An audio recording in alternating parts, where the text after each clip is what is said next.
Hello, ladies and gentlemen, and welcome. You have stumbled upon the Gamer Social Club vidcast. I am your host, Nathan Lockhart, aka One Hot Dragon, and I didn't realize I was doing last names today, but I am. Yeah, that is exactly why I was like, hey, you know what? Screw it. I'm pretty sure my Twitter has my full name on it. And I am joined by the best F-bomb dropping guy I know, Fraser. How are you? Nathan, I'm marvelous, mate. How are you? I'm also marvelous. And Russell, Fantastic. the the best casualty in the gaming. How are you today, sir? That was odd. And honestly, I expected, even though you don't know it, I expected you to call me by my old high school nickname, which will be something we get into off screen. Yeah, I'm not gonna drop that on you. Yeah, I don't know if that's appropriate. Oh, But I'm all right. Just a little tired, as I am always on Friday. It's the end of the week for me. So yeah, same. I mean, so like let's jump right into it. I've been trying leading up to this. We always like to chit chat a little bit before starting to record, but I was trying to like hold it all in because listen, we didn't record last week, and so now this week I've got so much built up like energy and excitement to get to talk to you guys. This whole past 14 days has felt off not being able to do this, and so yes, last week, let me go ahead and just immediately clarify. Last week I wasn't here just due to some at home stuff, and then Saturday I just had a miscommunication and misunderstood, and then I was out of town, blah blah blah blah. So I wasn't here for last week, and basically everybody showed up but me, and we didn't get to record, but they got to hang out, and It was nice. It was very nice. I would love to hear a recap of what could have been. How was your guys' weekend last weekend? Talking video games off recording, off record. you mean besides talking shit about you? Yeah. Kidding. A little bit. I think Dano like recapped the thing, not Gamescom, the thing that he went to, whatever that was. Fest? Something? I don't remember. Game Fest Con? Yeah. And as far as that kind of stuff, that I'll let him maybe get into that one day. But have we mostly just bullshitted? Yeah. Well, actually, okay, me and Fraser bullshitted, and Dano spent, I don't know, the better part of an hour trying to figure out his audio and video. Yeah. And then I think he ended up just recording on his, well, not recording, but we ended up just talking on his phone. And that worked out the best. Nothing was working, the poor guy. Oh man, that sucks. It's like, yeah, it was great. Just like a like I said, just getting a quick recap of what he went, and he just got to play a bunch of games and talk to a bunch of people. So yeah, sounded pretty cool. But yeah, and then like Russell and I, and we just chatted about what's coming up and what we've been doing, and yeah, it's just been a week. So basically, same old, just not recording. Yeah, that's right. Yep. Exactly. I can't even remember what our topic was going to be last week. Oh, was it this? It was going to be this. Yeah. Silent Hill 2, yeah. And talk about Russell's article, and then remasters versus remakes. Yep. Yeah, and then that was gonna be the topic like the week before as well. So we're finally just now getting to it, just the three of us, the three amigos. And before Silent Hill, should we not talk about Concord? Yes, we should, because we started to talk about that, and then I cut Russell off, and I was like, oh, let's save this for the podcast. Since this is like our last chance to talk about it, apparently. I'm so excited to talk about so many different things because I want to hear about Fraser's vacation too. So it's wild to me because the last time we recorded, it was the day Concord came out, And now 2 weeks later, here we are sitting here, and I opened up my Steam, and it's like, hey, you've been refunded for your Concord. And I'm like, oh, because it's been shut down today. That's wild. Very historical. I I played it. I had a great time with it. I was really hoping that this conversation would be my experience with it and talking about, oh yeah, guys, I've been playing Concord. It's a great game. I've been having a lot of fun with it. I wrote a review this week. Let's talk about my review. Yada yada yada. And then nah, we're here being like, oh, it's dead, and hopefully it comes back. My personal theory is that unless we see layoffs, then we may see it come back. I would imagine that they've put far too many resources into this game for it to flop this hard. I say I can only imagine if they're not doing immediate layoffs, then they're probably saying, hey, let's go back to the drawing board, do some updates, do some tweaking, make it free to play, listen to the feedback, and then re-roll it out in January or December. I doubt it would be ready by then, but ideally you would want it out around the time that they drop that secret level mission from that show, which that show comes out in December, which is why I say December. So I would say ideally that's when you want to drop it, but realistically I'd say you'd probably have to I can't imagine 1 year would even be enough time to try to do this much tweaking. Because you look at games like Suicide Squad and Rocksteady, like they've got the budget, they've got the resources, they have the time, and even they couldn't do all the restructuring and changes that they wanted to within the year of getting feedback that they did. They basically were just like, oh no, we're going to spend this time to polish it, and then not really much had changed. So I don't know, what are your guys' thoughts on the whole thing?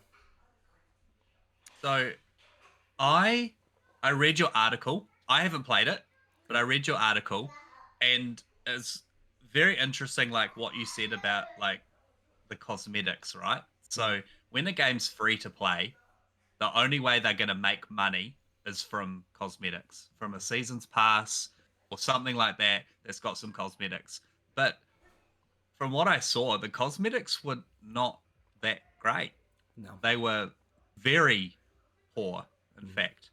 Like a different color chest piece is not enough for me to want to buy a season's pass. So like unless they like drastically change their not their art style, but like having some people working on some actual cosmetics that people would want. Like, and that's massive too. That's a massive undertaking. So like I don't know. I'm shocked that it like lasted a week or however long it lasted. Yeah. Like there's been games 2 weeks, was it? 2 weeks exactly. Yeah. Yep.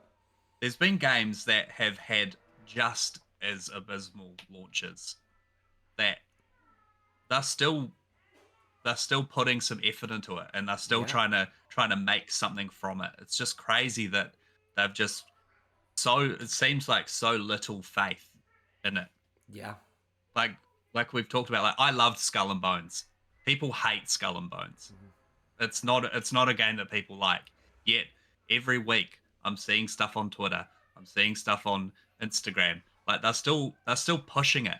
So someone's got to be playing it somewhere, right? Yeah. And I would have assumed that would happen with Concord. Sure, it might have had a slow start, but the more people like, do you know what? The art style, the characters, whatever, you may or may not like them, but the gameplay is fun. Like from what I read of your article, like it played well, and from what I've seen of other people that played it, it played well. So for the fact that they've just got such little faith that it's going to pick up makes me worried that I don't know if we'll ever see it again. I'm gonna put, for the listeners and watchers, I'm gonna put a link in the description below if you want to read my article. Essentially, yeah, I spent the first 3/4 of my article talking shit on it, basically, and just being like, the cosmetics are horrible. You got this game that's built around like progression, and I had a lot of fun with the progression. It was fun hitting the level, and there was a lot that big endorphin hit every time you finished a mission, and you see all these bounties check mark undone, or see your progress go, or you swap between 5 different characters throughout the match, so then all these characters are leveling up. It's a lot of fun to look at, but then it's like, why do I care? Because I don't give a shit about what I'm unlocking. I got 2 characters to level 10, and both of those characters, the things that I unlocked was just abysmal. And it wasn't just that one character. I was like looking through the progression tree of each character, and I'm like, every single character has these guns that are like I stated in the article. It's like I went from light gray to dark gray, then from dark gray to pale green, from pale green to pale bronze. And I mean, they're all pale colors too. Like, none of them are metallic or any. I don't need it to be flashy, but I'm just saying, like, even the colors are very stale. And then, you know, my biggest disappointment with it was the cutscenes, because I really wanted to somehow include into my review the conversation me and you had, Fraser, on our second episode that we ever did this, where we were talking about it, and I was talking about how I was excited to see how it turns out, because nobody's really done this whole entire like episodic story thing that's weekly. And you know, we did our discussion of trying to figure out, well, does it take how do you go about it? How do you grab the attentions, people with small attention spans? And I feel like they didn't even attempt. It was this 2-minute scene. Like, the very first episode was what we saw in the beta already. So week 1, it's like nothing happened. It was, you know, this beta scene where he's standing in the ship and he's like, well, before we get started, we need to pray to this tchotchke bobblehead thing. And he's like, why do we pray to the tchotchke bobblehead? And he's like, well, because blah, blah, blah, blah, blah. He's like, well, that's a good reason to pray to it. Let's go. And then end of story. And then the following week, it was like 2 separate characters talking about, yeah, we're going to go to this planet. I think this mercenary group might be there.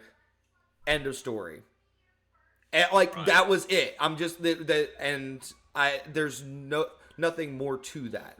That's, you know, everything I know about Concord. It's crazy. The reveal of the game was more informative than the actual game was. That was my biggest disappointment of it. But however, it's like I said in the article, like, I didn't find myself caring too much about any of these negatives because it was that much fun. This is the part that I would like to talk about, because I found myself coming back to it every day. Like, you guys know, I've been on this like little gaming lull, and I'm like, I'm not really feeling anything, and I've been playing Diablo and doing my palate cleansers, and Concord's come out, and I'm like, I'm looking forward to it. When I get home, I'm excited to play it. I'm having a great time, and I am very much the kind of person who needs the achievements. I need this overall goal. I'm not the kind of guy who gets super dedicated into multiplayer games. So it's saying a lot that I didn't need any of that. I didn't need the progression. I didn't need the unlocks and get all of this exciting stuff just because I found it that much fun to play. It reminded me of playing the Crucible a little bit, but the characters were just so much fun too. I mean, you could do a lot of combos, and I bring up the Halo comparison because of the sandbox aspect of it. You know how you'd like take a one of those fusion coils and you'd throw it at your opponent and use a gravity hammer to like make it go even farther and blow. You know what I mean? Like, you got those kinds of creative ways of taking out your opponent in Concord, which makes it a lot of fun because there's that big robot character that everybody's seen. He's like on the cover and stuff. He's really difficult to use. Like, you can't just pick him up and be like, "Oh, I know how to kill people now." You've got to like really work with him to kind of understand how he works and how you charge up his vacuum and bombs. And it's weird. I still don't fully understand it because I didn't like main him or anything, but it was just a really fun experience. I think that if it does come back free to play, I think you bring up a good point, Fraser. There is so much that needs to be reworked for it to be a success that it is hard to imagine it ever coming out again because, again, you're not wrong. If I saw those cosmetics in a battle pass and it was free to play, I would 100% pass on it. No, thank you. I am not paying $10 for a different shade of this character that doesn't look good to begin with. It's heartbreaking. What are your thoughts and feelings on it, Russell? So the way they so obviously I was the one that wrote the thing on it being shut down basically. So I read their statement. It definitely read like they're leaving the door open to do something with it. I just don't see how you can. Or at least, I mean, anyone can do anything. I just don't see how you can and get anyone to care. I remember the reveal trailer, which was basically just a CGI trailer. If I remember right, the CGI trailer was in that PlayStation showcase that everyone hated. So it was. I don't even know if you'd call it a bright spot. It was, less disappointing than most of the other things there. And then it seemed like a few months later, maybe we got our first like actual gameplay, and then everyone was just kind of like, "Oh, a hero shooter," and then no one really cared after that. Yeah. Or if they did, they were like hate watching it. So ever since the second trailer, like at least the response I saw was not positive at all. It seems weird to say this because at one point, this was definitely not true in the PS3 era. Whatever era of Sony we're in right now, it seems like they're really out of touch with multiplayer. A live service game that has like, what was it? It was supposed to be weekly cutscenes, right? Yep, Is that what weekly. the big? Who cares? That's not why people play live service games. Yep. Like when we were demoing Once Human, I actually was compelled to watch the cutscenes because that was kind of that story and like the look of the game and stuff was pretty unique. But like every other, like if I'm playing multiplayer Halo Infinite, like if there's a bunch of cutscenes, like I'm skipping that shit. And then the other one we did First Descendant. First Descendant. There was some cutscenes or whatever. I had no idea what the hell was going on in that game because I kept skipping them. Yep. Which actually affected like knowing what I was supposed to do at certain points. So that bit me in the ass. Listen, those of us who watch the cutscenes, we still don't know. All right. Yeah, it's true. And Fraser reviewed it. I think during our talk with that, I complained about like some possible bugs with like the map markers. Because there was definitely points where I was like, where the fuck am I supposed to go? I should have listened to that so I'd have an idea as to what I was supposed to do at least. But point being, I don't think the way I play those games, and I don't play them as much as probably you two do, but the way I was playing those games, I don't think that's unique. And so, like, weekly cutscenes, I guess it's unique, but like, there's a reason. Some stuff, there's a reason you don't do it, and that's like, that's definitely like, there's a reason that live service games aren't cutscene heavy because that's not why people play them. Yeah. And again, I just feel like this Sony used to know how to do multiplayer, at least in the PS3 era with like Killzone and whatnot, and it just seems like they don't Um, I mean, maybe I didn't have a PS4. I've been buying a lot of Sony single player games on PC in the last few years, and loving most of them.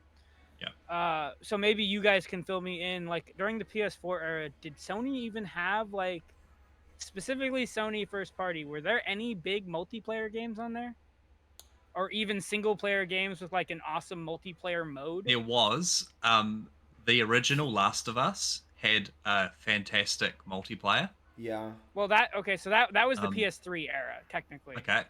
Did Last of Us 2 have a multiplayer? No, I no, it don't. didn't. Because they were going to do the whole entire. We're going to do a separate launch, and then they were like, you know what? We're going to turn this into a bigger service, and it was going to be this huge thing, and that got canned a year or two ago. So Okay. All right. Well, then, So- yeah, there was definitely, which era you said, did like you those- ask again? PS4. PS4 specifically. I wouldn't know. Yeah, and PS1 and PS2 obviously that wasn't online, but the Twisted Metal series was awesome. Mhm. Uh Okay, now I'm brain dead. I can't think of any Kill- because like the other Killzone? stuff that Killzone started on the PS2, right? Well, I Or was guess that it PS3? started. It started on the PS2 or 3. But yeah, no, I guess nothing really started in the PS4 era. See, I played a lot of multiplayer games with my friends on the PS2, but it was stuff that like maybe was technically PS2 exclusive, but it weren't Sony. WWF SmackDown is not a Sony exclusive, or a Yeah. Sony first party game. So And it's all like, I local can't. local multiplayer as well, wasn't it? Yeah, but Yeah. but my point is, even with like Twisted Metal, like yeah, the Twisted Metal thing, they basically took the versus mode in Mario Kart and made a game out of it. Yeah. But it was a really fun game. Mhm. They knew how to do that at one point, and it definitely feels like they missed the mark on this one. Obviously, Helldivers. Now Helldivers is weird because they own the IP, so technically it's a first party game. It's not a first party studio. And then they had that's that fucking Splatoon knockoff. Foam Stars? Oh, Yeah, Foam Stars, but that was also Square Enix. So, we haven't. And then, well, Marathon's technically Bungie. See, I was gonna say they need to get someone in there that knows multiplayer. They did that with Bungie, and now they've got shit all over their face because of that, which has nothing to do with the games themselves and has everything to do with everything else. So that didn't really go very well either. I don't know what. Yeah, because Sony's in a Bungie's weird pretty much spot. come in, and then it seems like they kind of Yeah. brought them on so that they could get some advice, and that advice was shut it all down. I mean, that's a very uneducated thing for me to say. Yeah, and but I know a lot. I know a lot of people. A lot of people were pissed off about what the it looks Last like. of Us multiplayer getting shuttered. But Spider-Man from what I read, yeah, Spider-Man 2. I don't know how much they did or didn't have to do with that. yeah, no one that can really we don't have say. much information. That's all rumor Yeah, milling stuff. but it's basically been confirmed Bungie was responsible for shutting down the Last of Us live service, which again, from what I read, they went in and were like, "This is awesome. This plays great.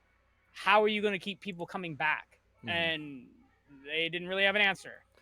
And that's just the way live service works, as opposed to having a good multiplayer. what you experience. need to keep people coming back is just cool stuff. Like look at Call of Duty. Then they don't really do much new, but every year people just keep coming back. People keep dropping the money on the battle pass, and they're making a killing from it. Yeah. That's See, what even- keeps people coming back. Like there hasn't been a new game mode in fucking however long. People even shit on like Xbox and whatnot on Twitter and whatnot, and even some of their like biggest haters will admit that Xbox knows how to do multiplayer at least, and Sony doesn't, which wouldn't be a big deal. But what happened with Sony is you had a guy that was like, "We're doing live service, we're still doing single player, but we're doing a bunch of live service," and then he left, and now you got two guys, well, one guy, Herman Holst, that's left with this bag of shit. Basically, it's like, great, what am I gonna do with this? I mean, it seems like from the outside looking in, at Yeah. he's got to figure out how to make sense of all this shit, basically. So I went on kind of a tangent there about Sony and multiplayer, but I think it's all relative. I don't know that current Sony knows how to do it, and if they're gonna try to get into it again, well, what they're doing ain't fucking working. No. So they need to figure that out. And I don't even really understand why they bought the studio. It's so unlike Sony to just buy some sort of. They're known for like striking up a partnership, kind of like guiding the studio and helping them financially, giving them help with bodies when they can if they need it, and then like at some point deciding to buy them. Mhm. And that's really not what happened with the studio at all. No. It was just, I forget the chick that was heading the studio, what her name was, but I guess she just like knew some Sony people, or I don't really understand what went on there. But they just kind of bought them out of the blue for hundreds of millions of dollars, and now they're, even if they didn't give people refunds, they make like, there's rumors about how many copies got sold, but it couldn't have been more than $1 or $2 million, and that's not profit. That's just what the game brought in. Yeah. Apart from the Concord controller, which has also been taken off of sale. That's a shame, Oh. because that'd be a Yeah. piece of gaming history memorabilia right there. I was actually hoping it'd go on clearance and I could snag one because I don't have a PS5 controller. But and then as far as the episode with that one series, I don't see that episode happening now. I actually just read an article today saying that they're still planning on moving forward with it. They're still going to air it. So what is it? Just how long are these episodes? Do you know? Do you remember? Is it going to be 20 minutes of them being like, "This was the biggest disappointment in recent gaming history"? Next to maybe the day before, depending on how you slice it. I'm wanting to say that the episodes are 10 to 15 to 20, somewhere in that time frame. 10, 15, or 20. Whenever, and I brought this up in the thing I wrote when they announced that Concord was closing. The day before is the only thing that compares this in modern memory. And the thing is, the day before had the rug pulled out from under them, like 3 days after launch, whatever it was. They said that they were like, we're going to refund everyone and we're going to do right and we're closing down. No, what happened is Steam started mass refunding people, and then they tried to save face by making that announcement. Steam basically smited that game. Yeah. But they left the servers up for 40 or 45 days. So it had, the rug was pulled out a lot. Yeah, the rug was pulled out a lot faster, but the game actually, the life of the game was longer. That's crazy. Than this, yeah. So, I mean, obviously Sony didn't even think it was worth whatever money it would have cost to keep the servers up for 2 months, 3 months, 6 months, whatever. Yeah. To even try. The sales were that bad. Goodness, I don't know. It's wild. It's like you said. There's a fucking controller for this game. I went into GameStop today to pick up Astrobot, and do you want to know what was behind the counter? This big giant poster of Concord, and I'm like, man, I guarantee you all your copies of Concord are out in the garbage literally as we speak, because that's what they do with them. Like, they throw them out. They can't sell them. They're not legally allowed, so they have to. Hell, if I were you, I would have been like, can I have that poster? You're just gonna toss it anyway. Yeah, honest, should have went dumpster diving. It's what I should have done. Oh, but geez. So yeah, all right. So that's that about Concord. I want to hear how you guys are doing, because I have missed you guys very much. Russell, what have you been up to in these past 2 weeks? Well, I can't say actually a lot. I got back into streaming again. I tried Twitch for a little while and had some issues that seems to have been resolved from. It's the stupidest thing. For some reason, when I was trying to stream on Twitch and I was playing The Binding of Isaac, every time I died, my controller disconnected, and I'm not sure what the hang up there is. I know the code for Binding of Isaac's a little jank, so maybe that's. But then I switched over to YouTube. I'd always heard that you had to have like so many watch hours and stuff to stream on YouTube. Apparently, that's false. You have to have so many watch hours to stream from your phone. So I really? applied. Yeah. I applied for permission to stream. Got that in 24 hours and started doing that again. I've streamed The Binding of Isaac on there. I have died several times, as you do, and haven't had any issues with that. So I guess I'm probably gonna stay on YouTube. I'm a with YouTube that. streamer now. Yeah, I'm a YouTube streamer. I've got 8 subscribers. Well, Well, let's bump that up. Let's bump that up, That's boys. what I'm saying. Let's get Yeah. people over there subscribing to your channel. We're gonna put a link to your channel if you're in the description. Yeah, if you're interested in a guy in his mid-30s swearing at 2D side scrollers, and the occasional stream that may or may not piss off Nintendo, You know, I did one last night with that awesome Zelda official Zelda port that's 120 frames a second running at 1080p, totally official. I will say I jumped into one of Russell's streams a couple of days ago and it was fucking hilarious. yeah. I was having a great time. Yeah, so it's definitely worth checking it out. Like you said, if you like listening to a mid-30s dude yelling at his television, it's great fun. Yeah. And I don't know. I'm not against trying like really complicated RPGs. I tried to get into Twitch streaming about a year ago, and I made the mistake of starting with Bethesda games. And I didn't really think about it, but after a few streams, like people started coming in the chat, and when you're playing like a story-driven RPG, it's a little difficult to keep up with chat. Yeah. I definitely think that like something like Super Meat Boy lends itself to that sort of thing a little better, because you're just dying over and over again and getting frustrated anyway, and fuck you stupid piece of meat. But yeah, so basically just been doing that, and I don't know how much I want to get into the reasons for it, but I have started messing around with a pixel art editor. Part of it is for YouTube and coming up with logos and stuff, but that there are other reasons that I don't.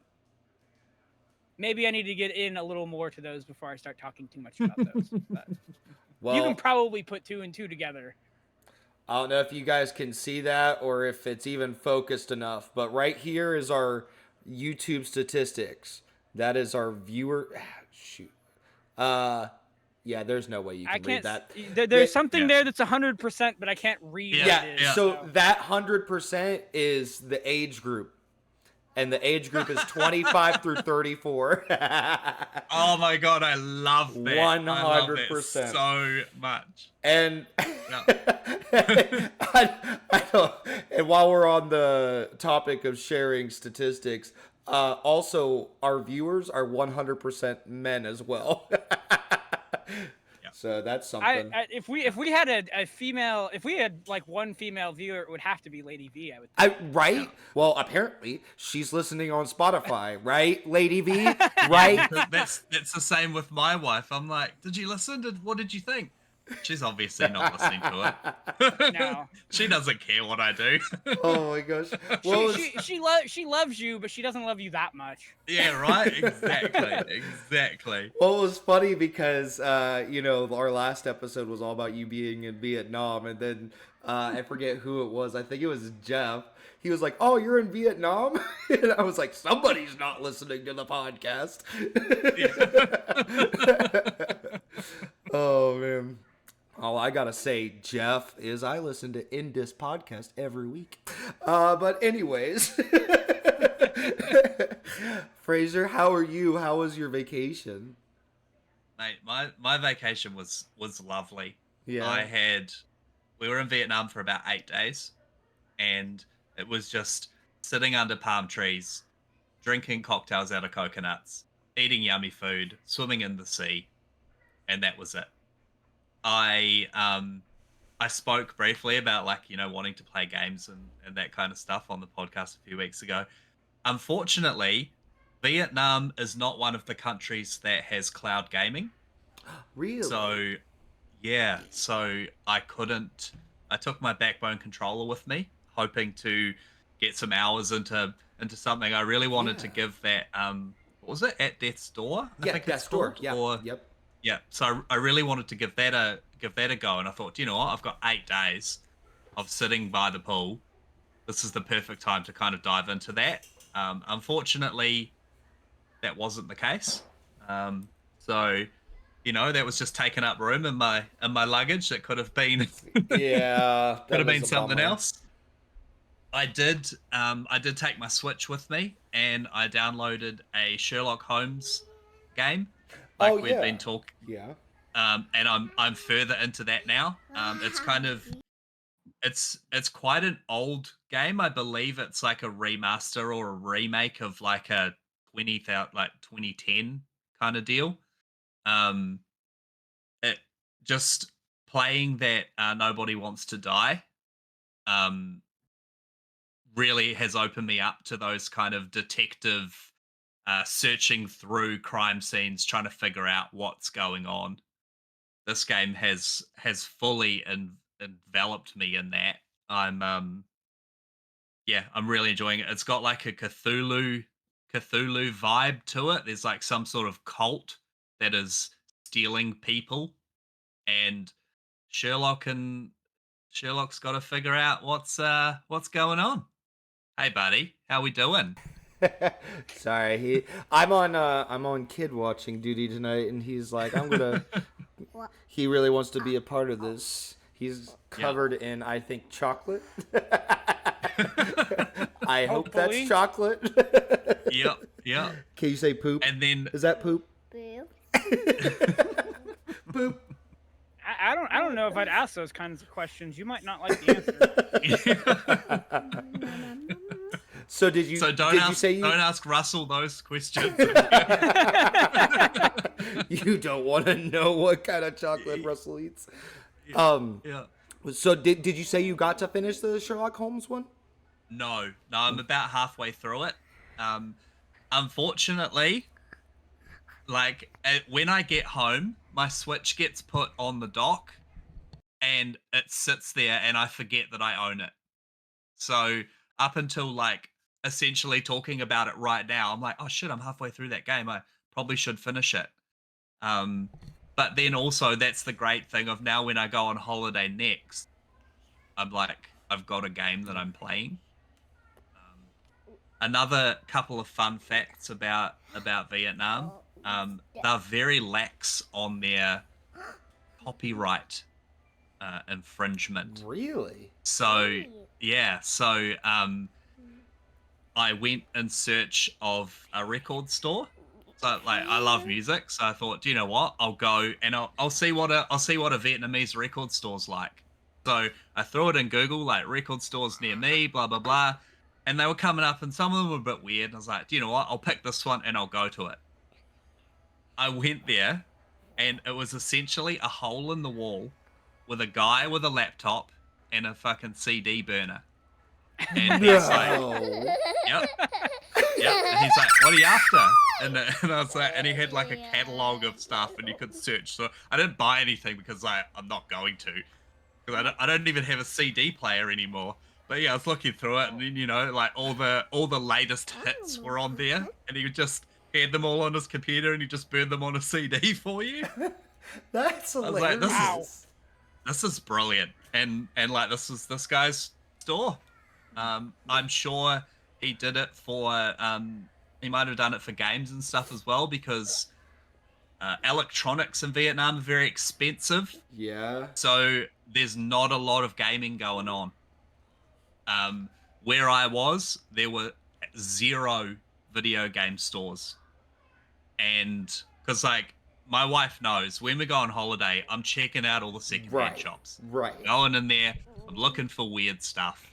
I was planning on doing that again, but the only gaming they have is those like cafes where you go and they have, I don't know if you remember like back in the day, but like you'd go to like a cafe and they'd have like 20 or 30 computers all linked up, and they had all the latest games, and you could just go in and play them. So that's how they game in Vietnam.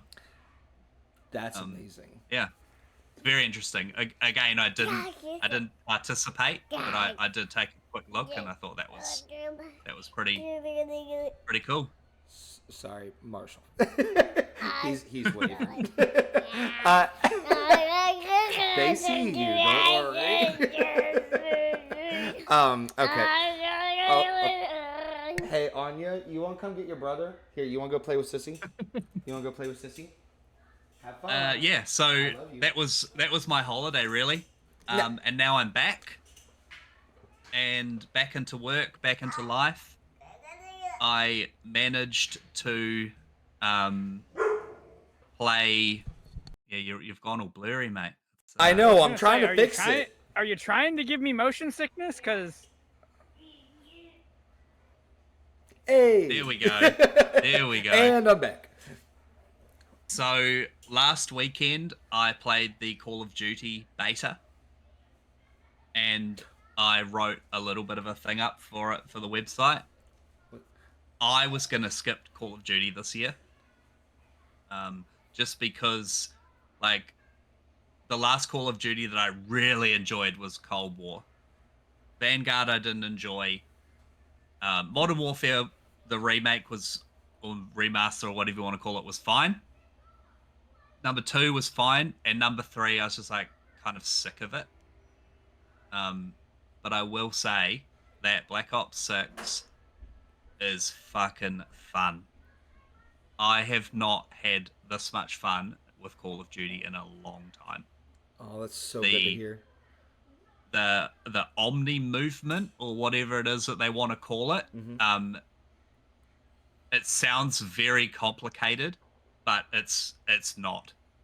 Essentially, you can sprint in any direction, you can dive in any direction, and you can dive and shoot and spin at the same time. Dang. And it's fun. I didn't get into any crazy stuff, but, like, I don't know, like back in the day, you know, like people would just be slide canceling everywhere, and it's like, this is fucking stupid. Like, can we just not do this, and can we just play the game? With this, it's kind of eliminated the need to slide cancel, because you can sprint to the left and dive through a door, and the door can be closed, and you can dive through it, and it smashes open, and it's fun. I had loads of fun with it. That's amazing. The second round, the open beta, is currently live now. Yeah. And I'm definitely going to check out the next round, because we only had 4 maps. There's 4 maps and like half a dozen guns. They locked the leveling at 20, so you could kind of get a bit of a glimpse at what was coming. Mate, Call of Duty know how to make guns. They know how to make guns feel good. Yeah. And they did. I settled on a certain assault rifle, and I was having loads of fun with it. I'm pretty bad at Call of Duty. I'll go 1 for 1 kind of thing, but I was doing well. Yeah. Which made me feel great. So, like I said, I went from wanting to skip this year to buying the Vault upgrade during last week's beta. So I'm ready. I'm ready for it. October 25th, I think it is. I'll be there on day 1, just slaughtering some stuff. With the movement, I'm excited to see what they're doing with zombies, because like this feels new. Like, sure, it's Call of Duty, and it is what it is, but it does feel better. Right. If that makes sense. Right. It seems that they've added enough for the first time, and I mean, I'd say since Advanced Warfare, this is the first time they've added enough things to say, okay, yeah, they've really added things to Call of Duty. They've really changed the game, made it feel truly fresh, because not everybody was on board with Advanced Warfare. Not everybody was a huge fan of that, or nor did it even necessarily feel that good in comparison to your standard Call of Duty. But yeah, I mean, I only got to play the tutorial of it, So I I didn't really? actually get to hop into a match. So if you are playing tonight, I'll hop in with you. Yeah, definitely. That should be fun. Okay. I will definitely, because like I said, like last week I hit the level cap, and I don't know if they're resetting the level cap or if they're letting us like experience a little bit more, because you know how you unlock certain guns and certain things at a certain level. So Yeah. obviously only giving us the first 20 levels, they kind of only gave us access to a very limited amount of stuff. Right. Whether they give us more or just more maps or whatever. There was only a total of 8 operators, which was very interesting. Okay. I kind of assumed there'd be more. I don't know why, Yeah. but again, they're just cosmetic. Like Yeah. they don't mean anything. Right. Like they don't have special moves or any kind of stuff. Now, have they shown any third person stuff yet? Like, were you able to get hands on with any of the third person? Do you know what? I completely forgot that was even an option. Until right now, I do remember seeing videos of the third person stuff. Yeah. And people playing it in third person. So, remind me tonight. Okay, yeah, because that is one If of we the jump things on, I'm we'll. very curious about, because I remember Mm, there used to be like a third person mode, but Call of Duty's never been able to get it done right. This, yeah, the gameplay that I have seen, it looks interesting. I would love to try it out because I'm a big fan of switching back and forth and switching up the gameplay, and I really yeah, like third person shooter games. yeah, yeah. So yeah, we'll check that out. Okay. I reviewed a little indie game. I some reason I switched the words around of the name of this game. The game is called Bunny Battle Nemesis. I was writing my review for it and I was calling it Battle Bunny Nemesis, and then I got to the finish and I was like, I have to go through and change the name. Hey, So hey, don't feel too bad. I wrote a Dragon Age Veilguard article a couple weeks ago, and I misspelled Veilguard every single time. It's all good. at least you didn't write Vanguard or something like that. They're like, oh my god, there's another one. There's another Dragon Age. Um, so Bunny Battle, sorry. It is a three. I know I got it wrong again. A 3D side-scrolling beat 'em up made Okay. by an indie company called DCF Studios. Uh-huh. Now, this game is fun, dude. It is fun. You are There's one human and 3 psychotic bunny rabbits, and they are the human is a general in the army of hell, Mm-hmm. and these bunnies are part of hell's army. And one of the generals has gone rogue, and she's got herself her own army full of like ninjas and cyborgs and robots and all sorts of weird shit. And you just walk through these levels and punch and kick everything in the face. Yeah. I had so much fun with it. The coolest thing I think about it is some content creators and fans have their own achievements in this game. So a couple of people that I follow, I don't know if it was like a kickstarting thing Yeah.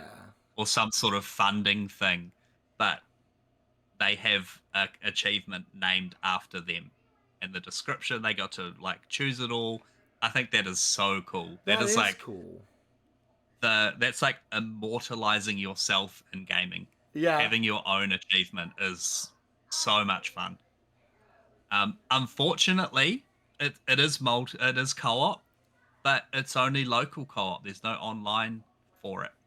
Oh, really? So that was the biggest letdown for me, because I thought it would be great fun to jump in with someone and just punch and kick stuff. Yeah. Combat's real fun. The upgrading of stuff is real fun. It was just a really, really fun experience. So definitely check that out if you get a chance. How much is it? I believe it's $25. Okay. and it is. I actually think it might be Xbox exclusive, which is very weird. Oh, really? I I don't. I'll just take a quick look on Steam. I don't think. Fuck, what's it called? Bunny. Is Yeah, so it's not on Steam. oh wow. So it is an Xbox exclusive. Wow, I did What was the not name know of it? this. Bunny Battle Nemesis. And we'll put the review in the description below. Yeah. What did you end up rating it? 7. I 7? gave it a solid 7. That's what I gave Yep. Concord. Yep. Well, that doesn't sound good. No, but for me, a 7 is a solid fucking game. Like, Yeah. that is, I live my life by 7s. There's so many games that you're like, oh, it only got a 7. Like, no, man, Right. 7 is excellent.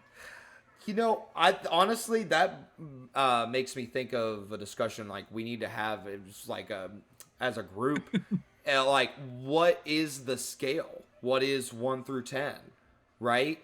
Because in Should my anything ever be 10? Because that's perfect, and Right. nothing's ever perfect. right, But yeah, I don't know, man. I mean that Because it's all subjective as well. It is. It is. It's like I don't know. I feel like we need to have some kind of agreed upon feelings of what a 10 out of 10 is, what a 9 out of 9 is. Because to me, I'm like a 7 is good, 8 is great, 9 is amazing, and then 10 is perfect. Which I maybe there needs to be a better word for perfect. Yeah. I've always wanted to sit down and kind of come up with a scale of like, all right, you got narrative, what would you rate it out of it? Like, what would you rate its story 1 through 10? What would you rate its flow 1 through 10? What would you rate its graphics 1 through 10? And then by the end of it, then add it all up and then figure out, like, actually have like a math problem to solve by the time you're done with your review. In coffee, right? Coffee's subjective. Everyone likes something more than someone else. But there is a worldwide grading system for coffee. So when you buy coffee from certain thing, it's from 0 to 100.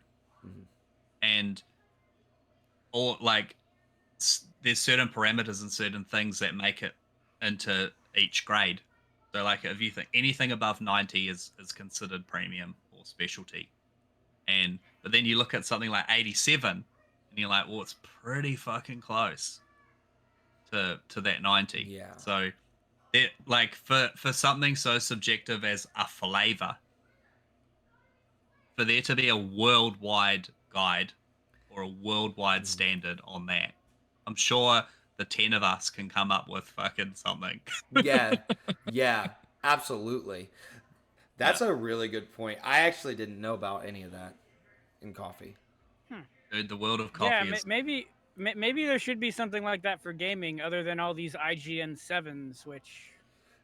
whatever. I guess that's a topic for another. You know what? No, I will bring one thing up. I heard fuck them. The issue with the IGN 7, from what I don't remember where I read this, but supposedly when they're reviewing a game, everything starts out as a 7, and so as long as it doesn't do anything too offensive, it basically like gets grandfathered into a 7 no matter what. Right. I don't remember. Maybe that was just like some Reddit speculation. Yeah. But I feel like I read that somewhere. Shouldn't it be 5 though? If that was the case, my 7s are high.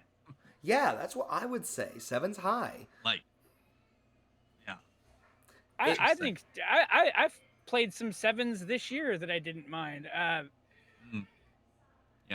I think that people seem to think that like the dumpster fires start at like 6 or 6.5. I think those start at like.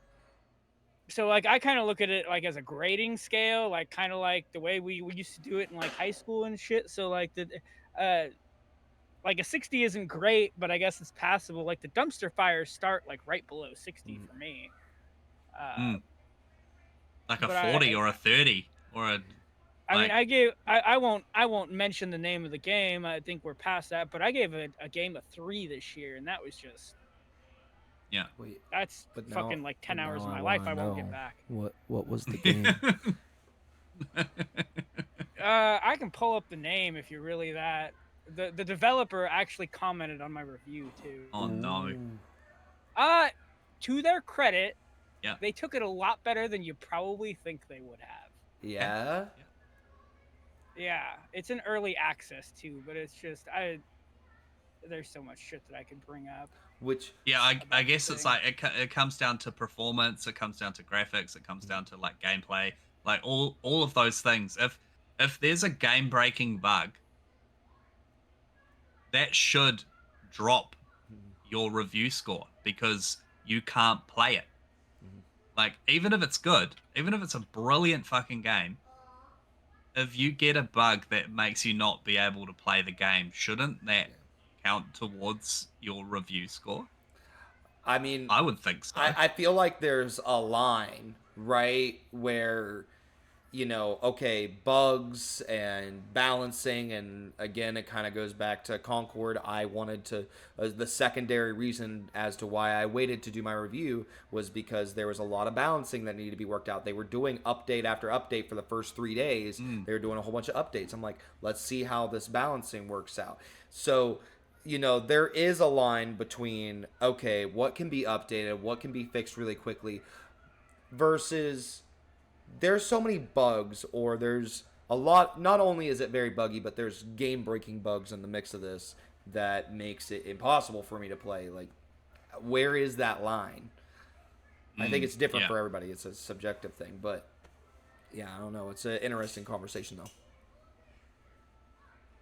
And then the final thing, fucking, I am head first into Space Marine. Oh, oh, oh, Oh, oh. man. Of course you are. Oh, oh, oh, oh. I- Have either of you played any of it? No, I haven't. No. All right, next week we'll talk You sound about so disappointed. That just I hearing am. that made me depressed. it. I'm Like, super depressed about it. Do you know what? It's not gonna break the world of how amazing it is, right? It's a solid action adventure Good. in the world of Warhammer. I don't understand. Like again, it's getting mixed reviews. For what I want from it, it's everything. Yeah. The the utter ridiculousness of Warhammer 40,000 has been portrayed perfectly. Yeah. The scale of Warhammer 40,000 has been portrayed perfectly. Like, you're one dude facing off against hundreds of thousands of enemies. Like, I want to feel fucking powerful. Yeah. And you do. You do feel powerful. Like, it'll be interesting to see, like, because I'm just playing it on normal. I would love to see what it's like on, like, super, super extreme difficulty. Like, am I just going to get, like, ripped apart straight away? It's interesting. How do you create like a godlike character but make it hard? Yeah. It's a very fine line to do. But yeah, I'm not going to say any more because I don't want to Okay. ruin it. But like, it is everything that I wanted it to be. Good. Yeah, you've played the first one. No. Have either of you played the first one? No. All right. So the first one was a completely different engine. They've changed the engine. So if you had played the first one, it plays different. Okay, good. This is the same engine that they used for World War Z. Oh, cool. All right. I like So- hearing that. Yep, we are talking about a lot of enemies. Good. Yeah, because, I have Space Marine. I got it on the PC way back in the day. I think I got it a part of like a Humble Bundle or something. And I played it for literally 10 minutes and I'm just like, it doesn't feel very good to me. Maybe I'll come back to it. And I never went back to it. So that's, yeah. So I'm glad to hear that it Well, 'cause does feel a lot different. I'm glad they changed the engine because, like, the first Space Marine, the enemies are orcs, and Mm, sure, there's lots of orcs, but they are about shooting and throwing grenades and hmm. that kind of shit. Like the Tyranids are hand to hand, rip you apart with teeth and claws. Yeah. Like there's no way that they could have used that previous engine to make it feel like it does. Yeah. Yeah. Yeah. Now, Cool. yeah, because I want to talk Warhammer again next week. I think that was what we originally had slotted. But, this stuff, like, I kind of just set across, like, okay, the next handful of weeks, here's what I want to talk about on this date, that date. But it's very willy-nilly. Like, what? It's whatever, whenever Yep. we get to that date. Also, it all depends on the news and stuff. Like, tonight we were going to talk Silent Hill, too. But we've been talking all about Concord and how that got shut down today. And then, whatever news is going on that week. I also wanted to ask the last thing about your vacation, anyways. A follow up from last episode. Monique said you were gonna have to make it up to her that you owed her. What Yeah. what did you owe her? What was your payment? Mate, I'm still waiting.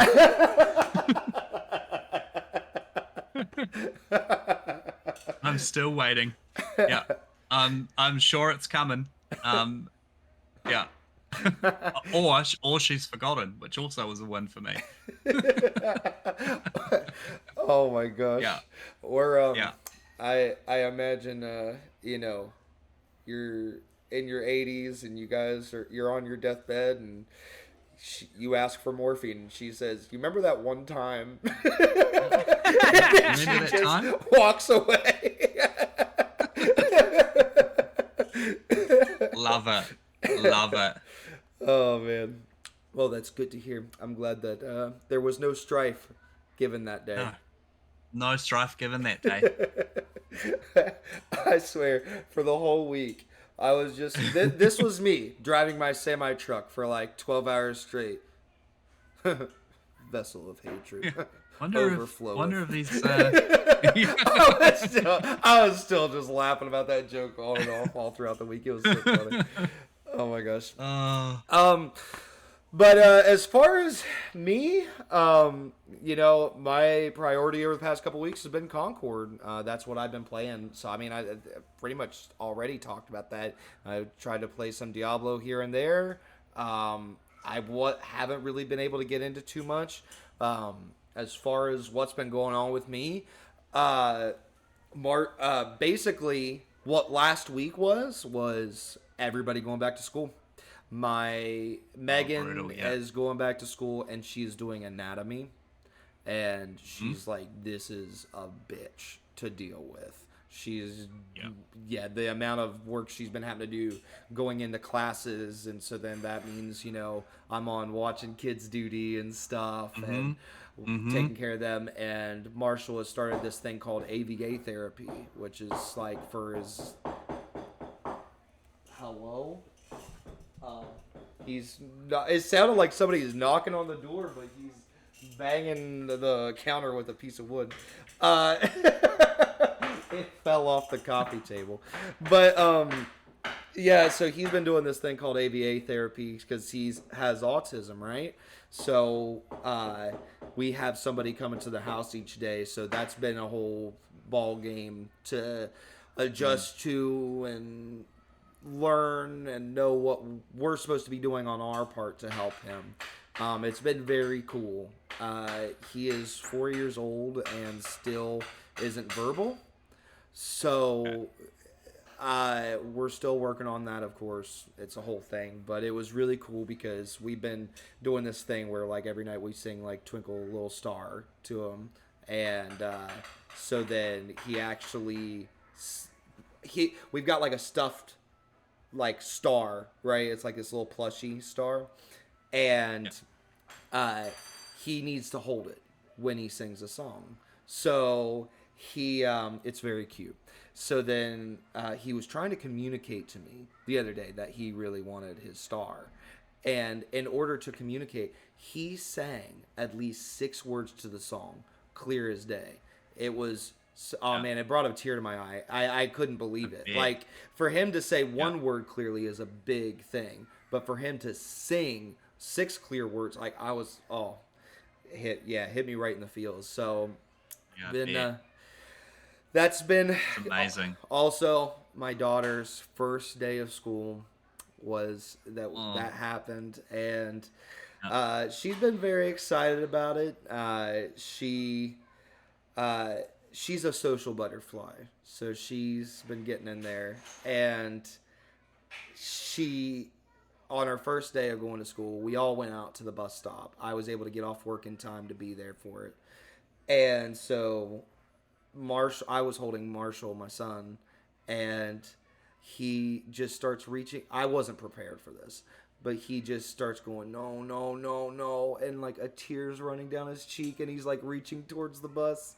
Ah, Oh, like what a brutal. day. Brutal. It really Yeah. was. And dude, we had to run some errands that day, and he was sitting in the back seat, and he was just as silent as can be. And I'd like look in that mirror and look back to see what he's doing. That kid was sitting there staring with the most depressed look I've ever seen on his face, just looking at her empty car seat. And I was Oh, just goodness. like, Don't worry, mate. She'll be back. yeah, her absence was definitely felt. Yeah. So yeah, it's been a rough week in the Lockhart household. We, but and then my work's been all over the place. So I mean, that's the thing is like I don't really have much video games to talk about, but man, I've had a lot going on like at home and stuff to Yeah. adjust to and deal with, and um, but man, we're trying to cut off some of the craziness financially speaking, that way like I don't have to work as much, or that Megan doesn't have to work as much, and we can Yeah. actually just trying to simplify my life more so I can actually have more time to like mental self-care, right? um Hmm? it's just so easy to get burnout, like if you don't Yeah. watch it and be careful. Yeah. I think that's kind of been the big topic for both of us, is like finding the time for each other and finding the time for your kids, and then also finding the time for yourself. The way I'm a religious person, um, and so the way I've always put it is like my spirituality comes first. If my spirituality is taken care of, then my wife is taken care of. If I'm taking care of my wife, then my kids are taken care of. And if my kids are Yeah. taken care of, then it's all good. But it's like, if you're not squared away yourself, how can you take care of the people around you, Yeah. right?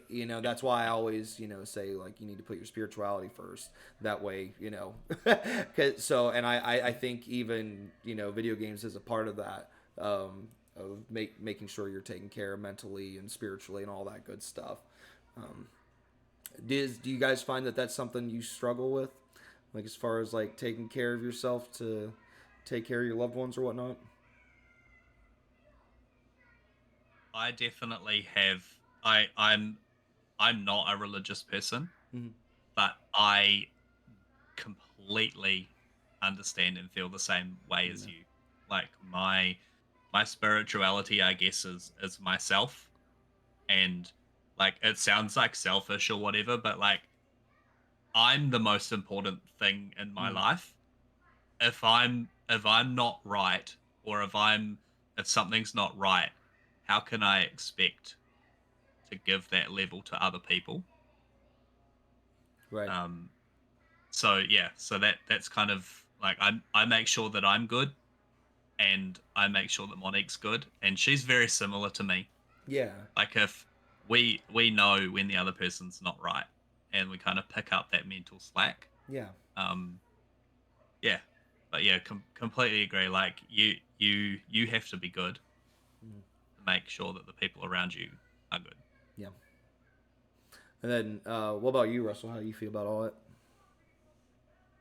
Oh, I mean, I guess I kind of throw in with Fraser on that. I'm definitely not a religious person, but in my opinion, religion and spirituality are not one and the same. Uh, And then yeah, you definitely got to take care of yourself, I think, before you can take care of others. Yeah. Let's talk about Silent Hill.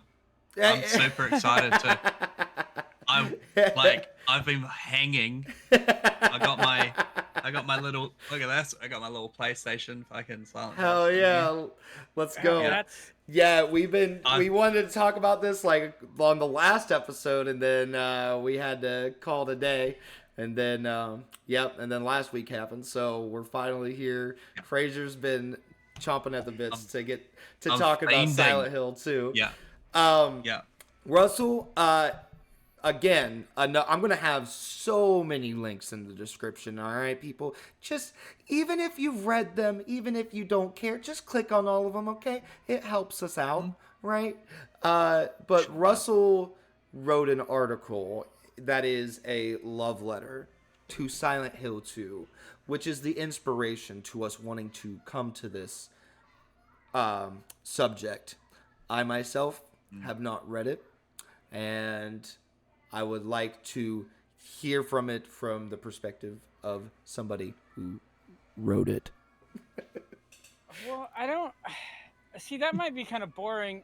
I mean, most of it's I don't want to sit here and read it. But I mean, most of it's just about like, you know, the game coming out, remembering seeing the trailers for it, and then I didn't end up beating it until years later, but playing it as a well, let's see, that the release was in 2001, right? Yeah, and I don't think I got it new. I think I got it within like a year, maybe even a little later than that. So that would have made me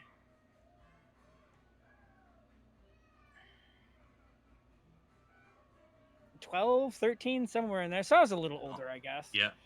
The game still scared the hell out of me. Mm-hmm. As is described in this article, actually, where I come across the scene with the where you're in the hotel and you're in the jail bars and you see a key and you go to reach for it and a little fucking shit of a child runs out and kicks the key out of your reach and then just like laughs and wanders off. I actually had to shut the game off. I don't think I played it for a while after that. That's how much the game scared the crap out of me. You got to keep in mind, in this hotel, I think at that point, you're already hearing Pyramid Head breathing throughout the entire thing. But yeah, it's just about my experience and that sort of thing. So Nathan, you haven't played this game, correct? No, I haven't played Silent Hill 2. The only Silent Hill I've ever played was, I want to say, Downpour.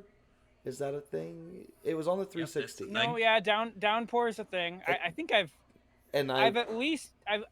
fired up every single one of them. Downpour is a thing. Downpour is the name of Silent Hill. Yeah. And I think I've played Homecoming. See, I think I finished Homecoming and then I played the first like half of Downpour and fell off that game.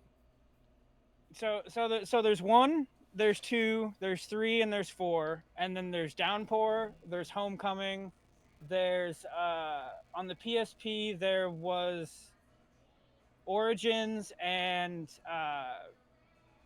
Glass. Oh god, give me a second. This is gonna bug the hell out of me. They ported it to PS2 not too long after it Shattered Memories. Yeah. That eventually got ported to PS2 as well. And then there is so for Game Boy Advance, it's basically like an interactive storybook, but there's a version of the original on Game Boy Advanced that's basically like a 90-minute, 2-hour retelling of the first one. And then I don't know how much I really want to speak on this. There is a Silent Hill game on the PlayStation Vita. The less said about that, the better. So that good is that? So the first 3 are like kind of unanimously praised. The 4th one's and then the rest of them like they're sort of mixed. So for some reason, they decided to take a Silent Hill skin and like basically make a Diablo game out of it, and no Weird. one wanted that. Yeah, I it's a top-down isometric like shooter style game.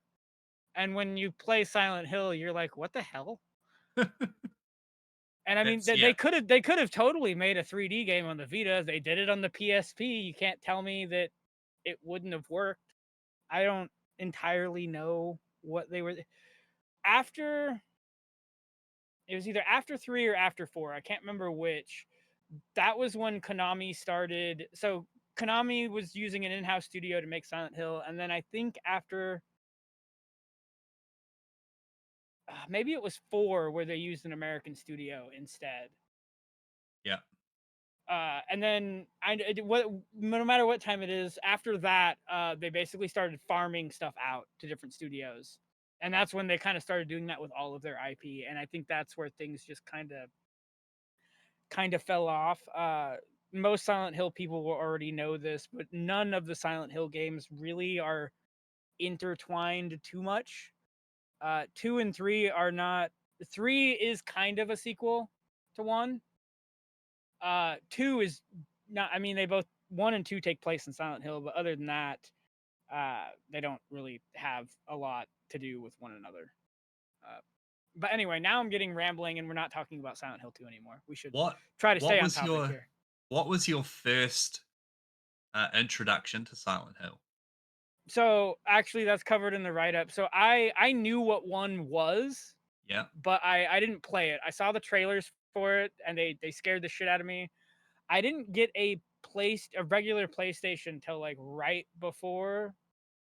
right before or right after the PlayStation 2 came out. Yeah. And one of my friends was harping on me about playing. Oh God, I'm gonna get some hate for this. Was harping on me about playing Final Fantasy VII, and I saw not the regular PlayStation, the gray one, but the smaller white one. It was on sale. I want to say it the for like PS1? Yeah, it was the PS1. I want to say it was the one that you could, if you wanted, buy a little screen to put on it. Yeah, Yep. It was that one. Yep. I remember that one. And so I got that for like 50 or 75 bucks at a Kmart.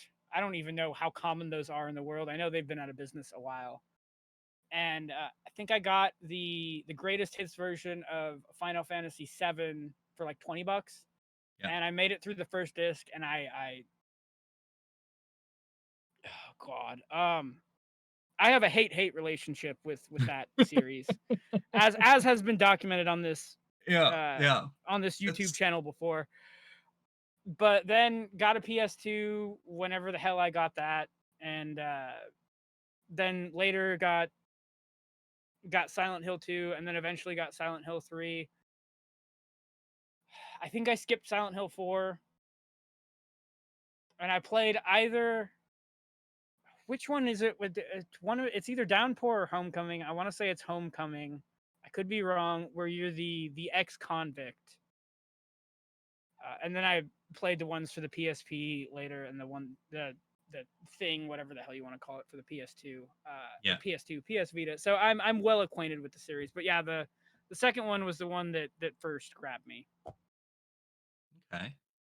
Sorry, that was a long roundabout way to answer that. No, that's good. That's good. My first introduction to Silent Hill was The Room, Silent Hill 4. That was my flatmate had it, and we just like would play it in together in the lounge. And then he moved out, and another flatmate moved in. He had a PlayStation as well, but he had one of those like tiny PlayStation 2s. You know how they like removed the fan, and they removed like and they made it small, basically like the PS1, where they just made and it it was like and... it was like this tiny little piece of paper, and the disc tray would flick up, and you pop the thing in. So I was still mates with my old flatmate, so I was like, man, I need to finish The Room. So like, can I borrow it? And he's like, yeah.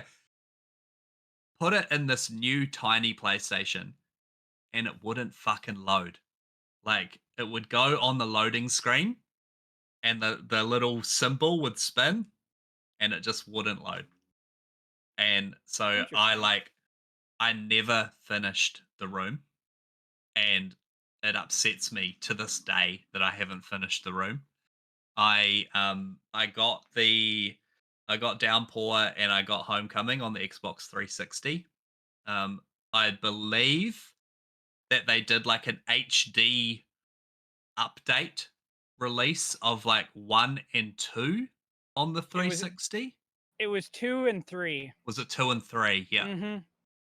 And And then I the found yeah. found that copy of Silent Hill at like a secondhand shop one day, and I was like, "Well, I'm gonna buy that." I have a lot I could say about that HD collection too, but Yeah. maybe that would not be very positive to Silent Well, Hill. So I guess that will transition into us talking about like this remake. Like, what are your thoughts on it? I've written about this a little bit in my article too. I know it's really interesting because it seems like for the longest time people have taken like every opportunity to try to shit on it. And then with this last trailer drop, like all of a sudden everyone's like a fan. All of a sudden, Yeah. it took one trailer with good gameplay for everyone to be like, "Oh, this looks really cool," and I've been sitting here like I've been saying that for months, you stupid fuckers. I have pretty high hopes. I've been a little back and forth about it. The original gameplay trailer had me a little worried just because everything was a little jank. Mhm. Frame rate was eh. Yeah. But I'm probably more sensitive to those type of things than some people are. And then there was the whole. They said the blooper team said something about where we're imagining it for modern audiences, and everyone took that and ran with it about what that could mean. Yeah. And where they were just basically being morons about it, in my opinion. Uh, it just if you're that worried about shit like that, wait till the game comes out at least, and then shit on it. But I have slowly, since the first trailer, I have slowly gotten more and more hyped every time they've shown this game, Yeah. to the point where there's still one or two things I'm a little worried about just because I like the original so much. And but I think so far they seem to be doing a fairly decent job, and from the what we've seen of it, seem to be staying pretty faithful, which I think is totally the way to go with something like this. With the Silent Hill fan base, a 1-to-1 remake or as close as you can get as possible to that is Mhm. probably the way to go. I think the same Yeah. thing with the Metal Gear Solid remake is probably the way to go too. I only bring that up because obviously they're the same publisher Mm. and owner of the IP. But I think this is going to. I think this might surprise some people. It's probably got a pretty good shot at being my game of the year. What that really means in retrospect to other people, I don't know. Uh, Yeah. but I'm looking forward to it. I got high hopes. I am. So there has been a controversy, and I brought this up in my write up a little bit about a certain female and how they covered her up. And I don't like bringing politics up on this fucking podcast, and I'm going to try not to bring it up too much with this. That has the potential to be a bad thing because there is some storyline stuff with her, for lack of a better term, looking like a streetwalker and kind of like that being a representation of James's sexual desires. And then there's some, if you look into really hardcore Silent Hill lore, there's some stuff about her tattoos and the demonic imagery behind that. We could dig into that. That's a whole nother. That's like an hours and hours of conversations there too. Yeah. So Oh, the wait, Silent are Hill the lore and stuff goes is it deep. is she a conduit for bringing the devil into my home and possessing my children? Is that what it is? I don't know that it goes quite that far. Just like Pokemon, right? Like if you have Pokemon cards, or They bring the devil they into your bring the home. devil into your home, right? Yeah. Yeah. Well, That's what I was taught according when to I was young. According to South Park, the Pokemon was just a vehicle for the Japanese to take over the United States. Yeah, there you go. See, there you Oh go. yeah. Okay. Yeah. That's Always how they get learning. you. Anyway, It's always yeah, with the demonic I tattoos. Let me tell you. yeah, but so there's a little bit of worry there, and then uh, Well, yeah, that's interesting. Like, if her tattoos are supposed to like resemble something, and then they cover them up, how how are they gonna bring that up? Are they just gonna glow through her shirt or something? Like, I don't. well, I don't. I mean, you can't do anything about that. So basically, so they've taken her. She basically just had like a really short skirt and a belly shirt in the original, Yeah. and she was covered in tattoos. Now she's got. I mean, she's still. To be fair, I understand why people were outraged about it, but to be fair, she still looks like a streetwalker. Like she still looks like a hooker. She's just like got like a black dress on that goes from like above her knees like to here. Like Hmm. Yeah. she still could pass as a streetwalker, and she's got a jacket on. Okay. And I mean later they could. There's a scene in the game with this basically in a jail where that could change too. um, I'm trying not to give away too many plot points Yeah. Mm. in the game, just because I'm assuming they're going to be pretty faithful to the original. Now, is So, it a remake or is it a remaster? oh no, it's totally a remake. Yeah. There's Okay. they have different voice actors. The character Yeah. models are different. Yeah. I noticed with the gameplay, the scene with which you. So I want to say the first. Oh God, what do they call them? The thing that like doesn't really have arms but kind of has arms and looks like he's all wrapped up. I think you run across that for the Cybernetic first time. It arms. looks like no. You run across him for the first time. It looked like in maybe one of the abandoned hotels. Hmm. Uh, and that's not quite how he's ran into in the original. So they've Yeah. definitely changed. But I say that to say that it's definitely a remake. Yeah. I wonder if But they're going to update some of the controls and stuff because that's what I loved about these Resident Evil remakes. Is like I they're so much easier to play. Oh my god, I love it. the Like, the gameplay I've dived into. IGN did like a 20-minute deep dive thing that I yeah. watched. It looks like it should. I can't say the layout on the controller is going to be exactly the same, Hmm. but it looked very Resident Evil ish. Yeah. Uh, Well, I'm okay with that because, like I said, like the old Resident Evil games, like as good as they are, they're so hard to play. Like I personally find them really really difficult to play. Just the control, like how forward's forward and you have to turn and then you need to like I don't know. Maybe I'm just a new school gamer, and but the Resident Evil remakes, like I enjoyed them immensely. oh, me too. Like I'm also interested to see. So Silent Hill 2 was the first game I ever played. I don't know if it was the first game that did this. But so if you play the original Silent Hill 2, it's got you run across your difficulty or whatnot, but it's got a difficulty for combat, and then it's got a difficulty for puzzles. oh, I like that. Yep. Yeah, so I don't know if it's been confirmed if they're doing that or not. It does the puzzle difficulty in particular. Uh, I have played around with trying to do it on the hardest difficulty. Yep. The I had to look up a guide for the first few puzzles when I tried that, and like the solutions for some of them, like I was just like, how in the hell are you supposed to figure that out? Well, how So do they make the puzzles harder? Like what exactly?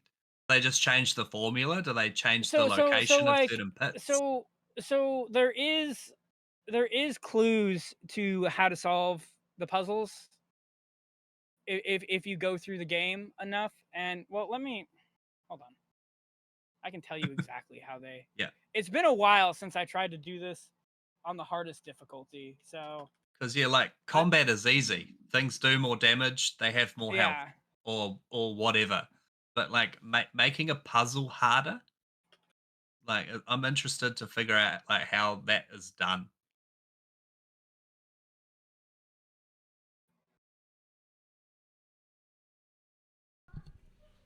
Nathan. So I know Oh, specifically, yes. I know specifically one of the ones that I'm thinking of. There's a lock combination early on in one of the Yep. hotels, and it seemed like they completely like you with the difficulty I originally played it with and the difficulty that I beat it on earlier in the year, which I believe was normal for the puzzles. It was either normal or I'm pretty sure it was normal, and you literally found the combination to one of the locks like earlier on, as long as you hunted for it long enough. Yep. Okay. And I think they like completely removed that or something in the most difficulty, in the hardest difficulty. I tried the hardest difficulty in like 2002. Hot I'm minute sure ago. I could look up. But that's pretty So- cool. Did you ever? Shoot, I already forgot the question I was going to ask. Have you seen some of the stuff at GameStop on Silent Hill 2? I have no idea what you're talking about. Oh, Like, awesome. the controller See, and the this is Well, I've seen the controller and I've thought about buying it, but other than that, I have no idea what you're talking about. See, this is going to be my bit now, where I introduce you guys to things that you haven't seen yet. I don't know what we'll call it, but we'll figure it out. All right, let me see. Share Nathan my shows screen. us his bits. Got it. Yeah, there we go. There we go. I think that's a good one. Okay. I'm sharing my bits with you. And then, oh, cool. It's actually showing up on the... Nope, it's not showing up on the... Let's see. I got it pulled up. I'm trying... Yeah. Okay, there we go. I see the controller. I see a physical. Is that a sign? This What the is hell a that? controller holder. Yeah, that's what I want. I don't want the controller. I don't think the controller looks that great, but the controller holder. So Fraser, before you say that, Nathan, back out of this for a minute. I want you to click on that Silent Hill controller. Give me 1 second, because I've got the OBS is weird. It's Like, just I having can't an just... aneurysm right now. Yeah, pretty much. All right. Let me... Okay. All right. Aneurysm over. Backing out. That didn't work. Oh, geez. Well, I guess scroll down. Oh my gosh. Scroll down. Scroll down. I saw... Yeah, There we go. click on that. So this has... So scroll through the pictures. So yeah, that is just a faceplate. Well, That no, is it's cool, the actual controller, but it comes with two different swappable faceplates. Well, no, it's just it's a faceplate that comes off, and then there's blood splatter all over it. That is, yeah, okay. Do you know what? I'm doing it. Fuck it. I'm gonna get that. God damn it. Now, remember, it's a PC only controller, so you wouldn't be able to. You can't. Yeah, it's odd because it's PS5 exclusive, but yeah, I've been back and forth with buying it. That's not a D-pad, whatever that abomination is. That thing looks horrible. But I actually love those D-pads. I don't know why I'm getting such bad resolution on these pictures. Yeah. Were you a Sega kid growing up then, or? No, I had nothing. Oh, he said Nathan said he loved those D-pads, so I was just wondering if he no, was a Sega kid or not, I got the on the Elite controller. Sorry, I thought you were talking to Fraser. Well, yeah. I've been trying to, since you guys are like Silent Hill 2 so much, and I haven't really played it, I've been trying to like just give you guys the floor. Yeah, no, you're fine. The only time, because I'm saying Xbox because obviously that looks like an Xbox controller. The only time Xbox ever tried to do a proper D-pad was with the Xbox One controller, and then if you have the Elite 2 like I do, you can put a proper D-pad on it basically. But yeah, this special edition C3PO controller that I've got, you can spin the D-pad, so it's like a D-pad, and then you spin it, and it turns into like a pedal kind of thing. Yeah, I love those Yeah. D-pads. Huh. Yeah. Here's a desk mat. I'm telling you, some of this silent. Oh my god. Isn't that That cool? looks so cool. But Yeah. like, I went into GameStop today, and the dude was like, "Yeah, we just had a company meeting talking about all this Silent Hill 2 stuff," and he was showing it all to me. And then he showed me this mug. This is the coolest mug of all time. You know, you got those like heating, like you know how like they heat up and they start to change or whatever. This actually makes sense because of the fog. So it heats up and then the fog comes Okay, out. that's pretty fucking cool. That's what Yeah. I'm saying. I'm like, this is the coolest mug Yeah. of all time. Yeah. Damn, we don't have a Nathan. You're going to be receiving a bunch of stuff, mate. Make sure you send it on. Well, I would assume that this is just EB What Games is that for thing? What was that? Down one more? Oh no, you. Oh, not that thing. What's Silent that? Hill 2, That's- PlayStation 2. Yeah, that's just the game for PlayStation 2. Ah, That's right. not. Okay. And I wouldn't buy retro games on No. their GameStop. website. Yeah, no. It's a gamble as to whether or not you'll just get the disc, or if you'll get the actual art, or if you'll get the manual, Yeah. Here's a Fraser Speaking shirt. of that Yes. shirt is fucking sick. Right? Yeah.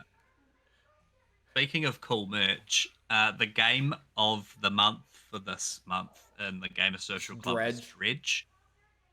They have just done a partnership with, I can't remember the studio, but there's some fantastic new Dredge merch coming, and there's an amazing t-shirt and a desk mat.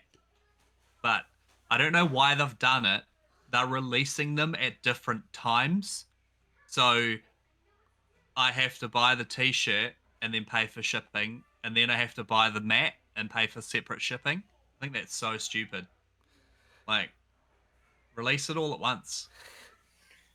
Do Yeah, you but think if it's a they- porting problem? No, because it's physical merch. It's got nothing to do with the game whatsoever. So weird. Yeah. But yeah, so I'm super excited about that. So then, back to the Silent Hill conversation or whatever. Yeah, I saw that and I'm like, oh my gosh, this would be perfect for the podcast to talk about all this stuff, because I'm like, I wonder if Russell knows about this controller. I'm like, that looks awesome. Well, I knew about the controller. I didn't know about that holder. So now if I buy the controller, you kind I'm of debating whether or not to just order it online, or Yeah. or if I should maybe go to GameStop tomorrow just and see take a look at them. Well, because if you is the controller a pre-order, or do they actually? I think it's a pre-order. I think Pretty it's sure it's a all. pre-order. I think all that stuff we But- just but- looked at is but, like- pre-order. Because the thing that I noticed when Yeah. I went in there today was they had a lot of items that had like placeholder areas, and they're like, you can pre-order this at the table, and I'm like, yeah, and man, and, GameStop's yeah, different. If it's if you go in person, a $60 controller or whatever, you can be like, here's $20, and then you can pay it off in increments, or just give them $20 and then go in and pay the rest when you pick it up. Or as where if you buy it on, I've noticed with my pre-orders, when I pre-order in person, I've always gotten the item day of, as where if I try it through their website, there is sometimes. oh no, did we lose Russell? Okay. Do I still have you, Fraser? Or is it? Uh-oh. I think I might be on my own, guys. Lost you guys. Okay, hold on. We got Fraser back. Russell looks like he's deep in contemplation. Both of you guys are frozen. This is the part of the show Hi. when I do solo beatboxing.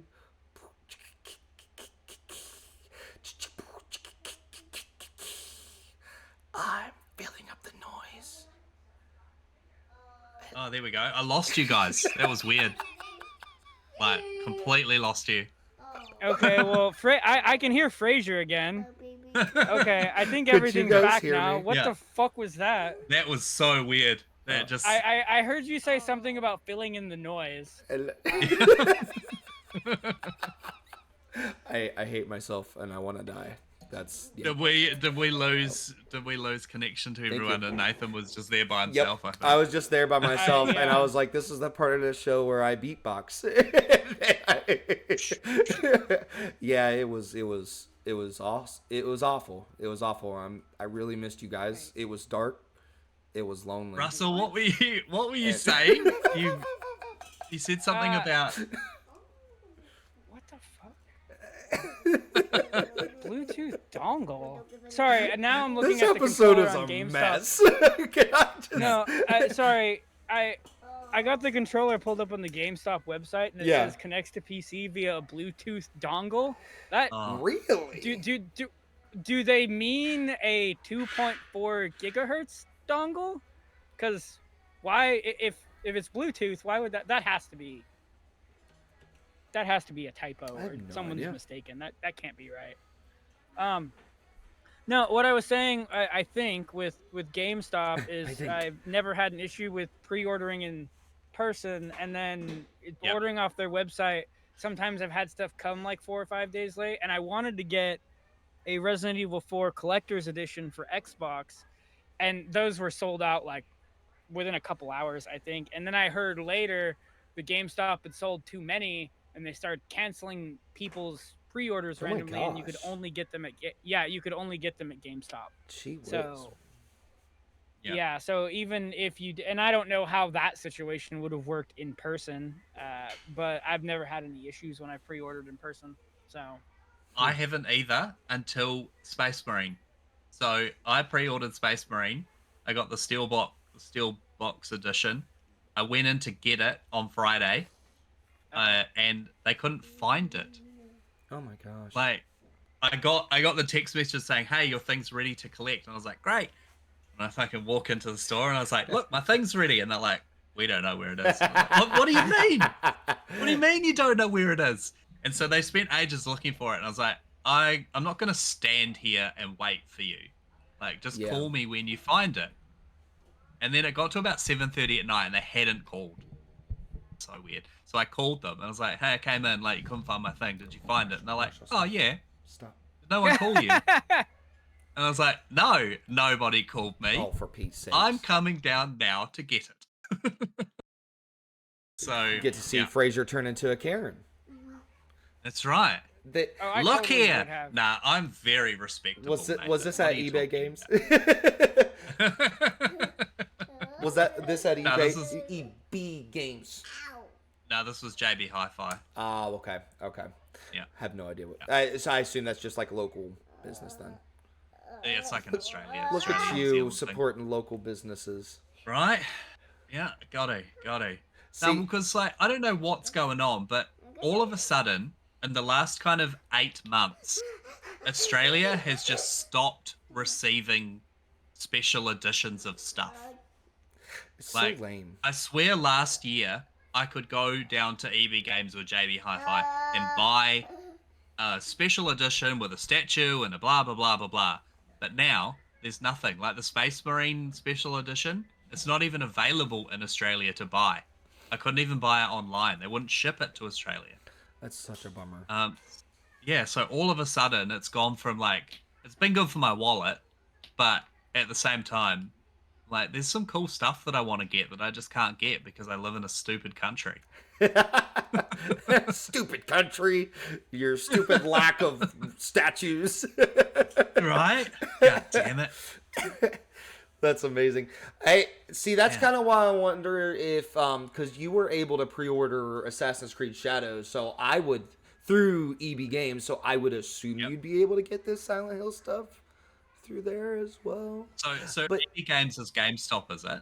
Yeah, the GameStop bought EB Games, so. Okay. I'll have a look. That'd be awesome if I could. I'm pretty sure, don't quote me on this, but I'm pretty sure the Assassin's Creed thing is that's like exclusive. Okay. So it would only make sense, I would think. But, you know, there's the whole entire thing that you just mentioned where like Australia just doesn't have certain things. Not to mention like Dragon Age. I would be curious if Yeah. your EB Games would have our collector's edition, since there's two separate ones. Maybe it has to Yeah. do with like shipping weights and stuff. I don't know. Yeah, it must be. Because Yeah. like I picked up a supposedly it was JB Hi-Fi exclusive steel case for Resident Evil 4. Ooh. Um I got one for the Dead Space remake. Hmm? Um they say they're exclusives, but maybe it's just like exclusive to Australia and like Yeah. other places get it too. I don't know. So, with all this talk of Silent Hill, I think it is proper to have a conversation surrounding remakes versus remastered. It's a conversation that comes up Mhm. anytime a game like this comes around. And I want to know what your guys' opinions are. What classifies a game as a remake versus what do you think a remaster is? Because in I can start off by just saying my opinion is, and again it's my opinion, that a remaster is upgrading the visuals, maybe polishing it more. I would I would classify the first Last of Us remaster when it was still on the PS3. That's what I think of when I think remaster. It's like your graphics are better, it's a little bit more modernized, but then it continued to just keep being remastered as far as the first Last of Us game. And then they did Okay. this remake, and then it's like, okay, well, I can see this more as a remake because you built it from the ground up. So that's kind of where I draw the line, is if Mm. they've made it from the ground up using a new engine or whatever they've done, and they've redone it from the ground up. That's what I think is a remake. And I mean, I think Resident Evil 2 clearly defined what a remake is in my eyes. Yeah. I'm like, okay, yeah, like these are not the same things. These are completely different products, a completely different experience. It's been remade. There, it's like I feel Yeah. like it's Yeah. just that's only makes sense. But a lot of people have a lot of different feelings, and I'd be love to know what your guys' feelings are. Whoever wants to go first can go first. I'm gonna go put my son down because he's causing havoc. So I'll be right back. You guys go ahead. Righty ho. So Russell, do you wanna yeah, I'll go first because I got a little bit of an attitude problem with specifically one of the games he brought up. I love So that. Yeah, bring it on. yeah, in the case of The Last of Us, and actually, if I may, Dead Space, um, I don't with Dead Space, I guess the visuals were so much better than the original, though. Like, yeah, I'll give you a pass with that one. With the Last of Us remake, that that shouldn't have even fucking existed. That was they said it was going to build from the ground up. They said something about using some of the controls from the second game, which they didn't really do. Maybe a little bit. I think when they had mentioned that, the way everyone was expecting like more. If you played The Last of Us 1 and The Last of Us 2, they control very differently. Yes. The controls in the second ones are much more intuitive, much more modernized. Uh, I mean, because it was a PS3 game, and then there was a PS4 version, but that was literally just a remaster. That was something they did a year later, which is a little odd, but I kind of gave that a pass because it, they switched systems and there wasn't any backwards compatibility at all to speak of, and it did really well on the PS3, so it makes sense that you'd want to port it over pretty fast. It's not unheard of, but that remake, like it, I I played. So my story with The Last of Us actually just starts a few years ago when I finally bought a PS3. And the first game I bought it from a friend at work, and he gave me Demon Souls. But the first thing I did, I literally bought it to play The Last of Us Yep. because I'd heard I was like I heard how great this game was for like a decade, I want to say this was either in 2019 or 2020, one or the other. And then I ordered a copy of The Last of Us, I believe, on eBay, and I played it, and I absolutely loved it. Yeah, the controls were a little dated and it was a little jank, but that kind of wore off within the first hour. Yeah. I assume you've played the original Last of Us? Yes. I played it on PS4. I didn't play the Okay. PS3 one. No, that's fine. The opening scene with his daughter immediately burst out into tears when I saw that. Yeah, that was fucking heart wrenching. Yeah, and then with the second one and the whole baseball bat thing, like these games have a story. These games have a habit of just ripping your heart out in the first like 45 minutes. Yeah.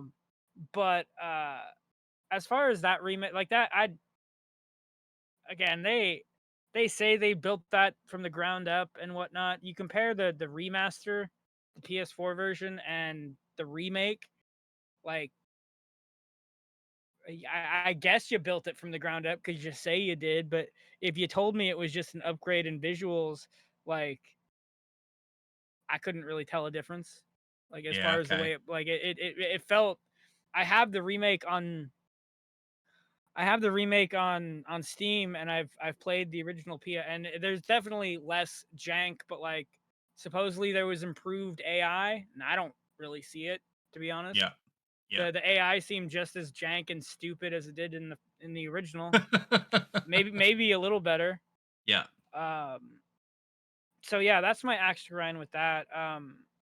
But I think in most cases there's a pretty clear like distinction between remasters and remakes.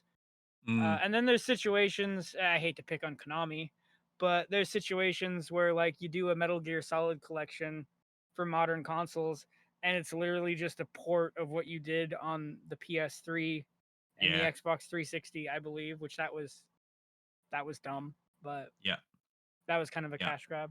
That's a little bit different. That's not even a remaster. That's literally just a port. That's all that was. Yeah, exactly. Not like they're doing with this new one. Yeah, but I think there's a pretty big distinction between the two, personally. But anyway, I started yapping again. Fraser, you go. No, I'm exactly the same. Like from what I kind of am led to believe, and I don't know how real it is. Like a remake involves like the original source code, and remaster is built from new engine, new this, new that.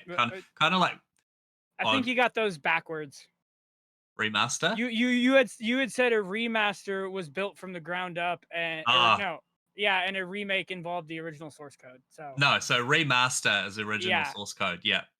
So you got those a little backwards. Whoops. So let's say something like the new Resident Evils that are coming out, like Resident Evil 2. Like that was a 100% remake. Like that played so differently. Resident Evil 3, Resident Evil 4, like they just play so well and so differently that it's almost hard to go back to the original ones because of how well they play now. Oh yeah, definitely. I like a remaster. Like I'm not opposed to buying remasters. I feel like it keeps the game relevant and almost to that thing of like we're talking about of like game preservation. Like, you know, if you bring out a remaster, that means that I can play it now on the current thing that I've got. I don't have to go back and find a Game Boy Advance, or I don't have to go back and find a PlayStation 2 and find a PlayStation 2 copy to play this game. Yeah, so like but then in saying that, like certain things don't need to be remastered.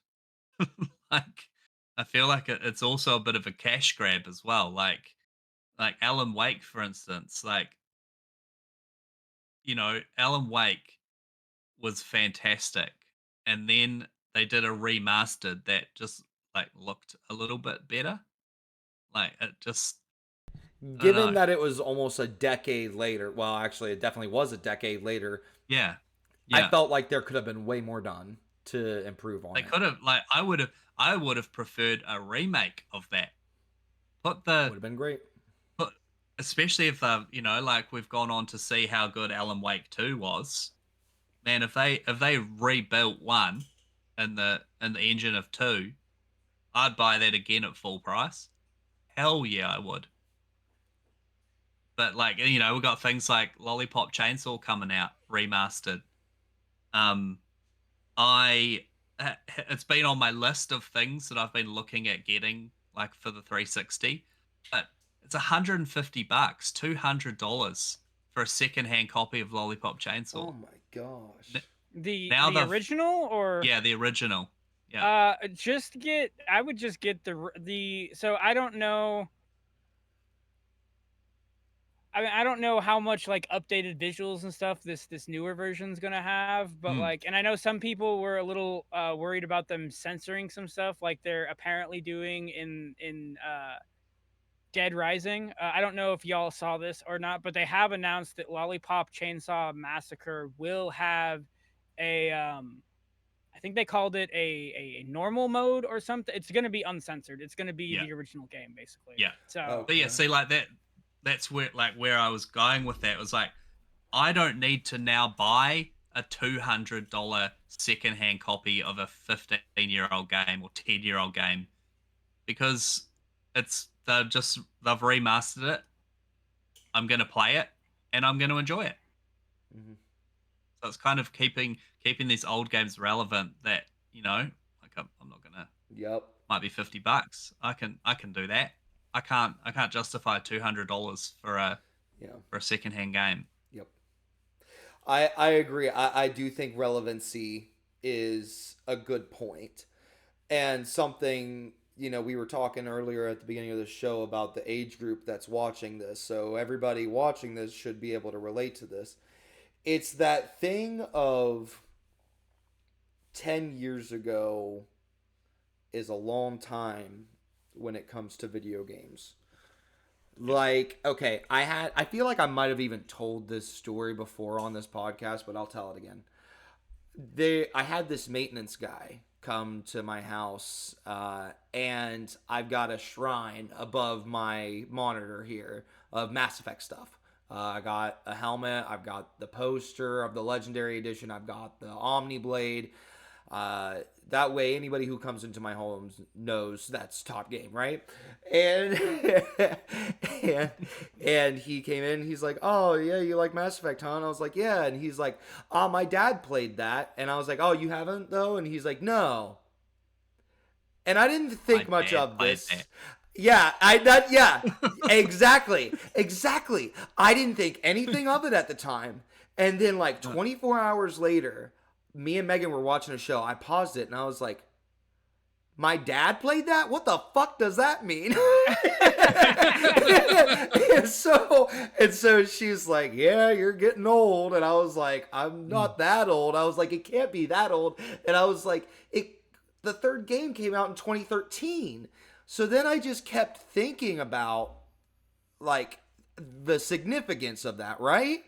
And then I'm like, okay, well, I would have been 18 at that time when Mass Effect 3 came out. So I would have been, I think Mass Effect 1 came out in 2006, 7, 8.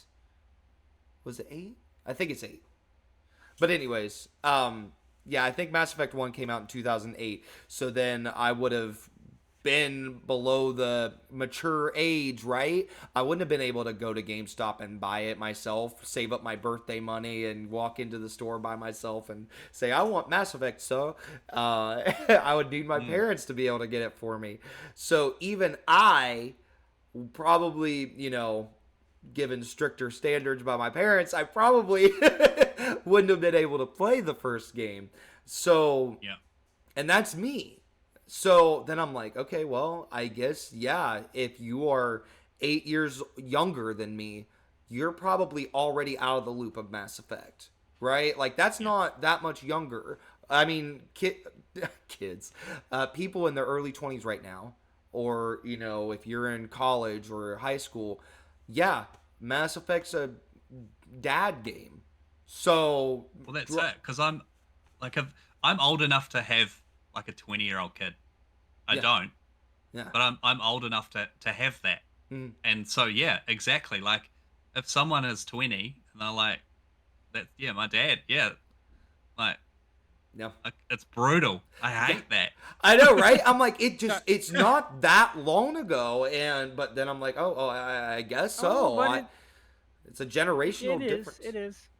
Um, Yeah, it definitely is. It's longer than we think. so I think that, the reason I bring up this whole story is the relevancy topic that Fraser said.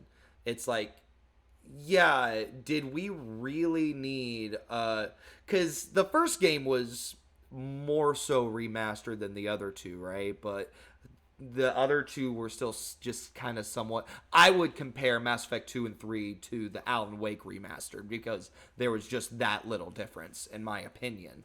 So with that being said, it's like it at least makes Mass Effect more relevant. It is on Game Pass. It's more updated. It is XS. The frame rates are higher. The whole franchise looks better. And the most outdated game and the most like outdated gameplay was, of course, it was updated to make it feel more like a modern game. So what is important is that that's there for those who haven't played it. And it's like, to us, it doesn't feel like that long ago, but it is the difference of a generation. That might just be part of it. And the same thing, I heard you were starting to talk about The Last of Us, so I don't know what you said on it, but the something I'll add to The Last of Us is like also the show. When the show came out, they are of course trying to do this, here's the remaster / remake or whatever to go along with this season of the show.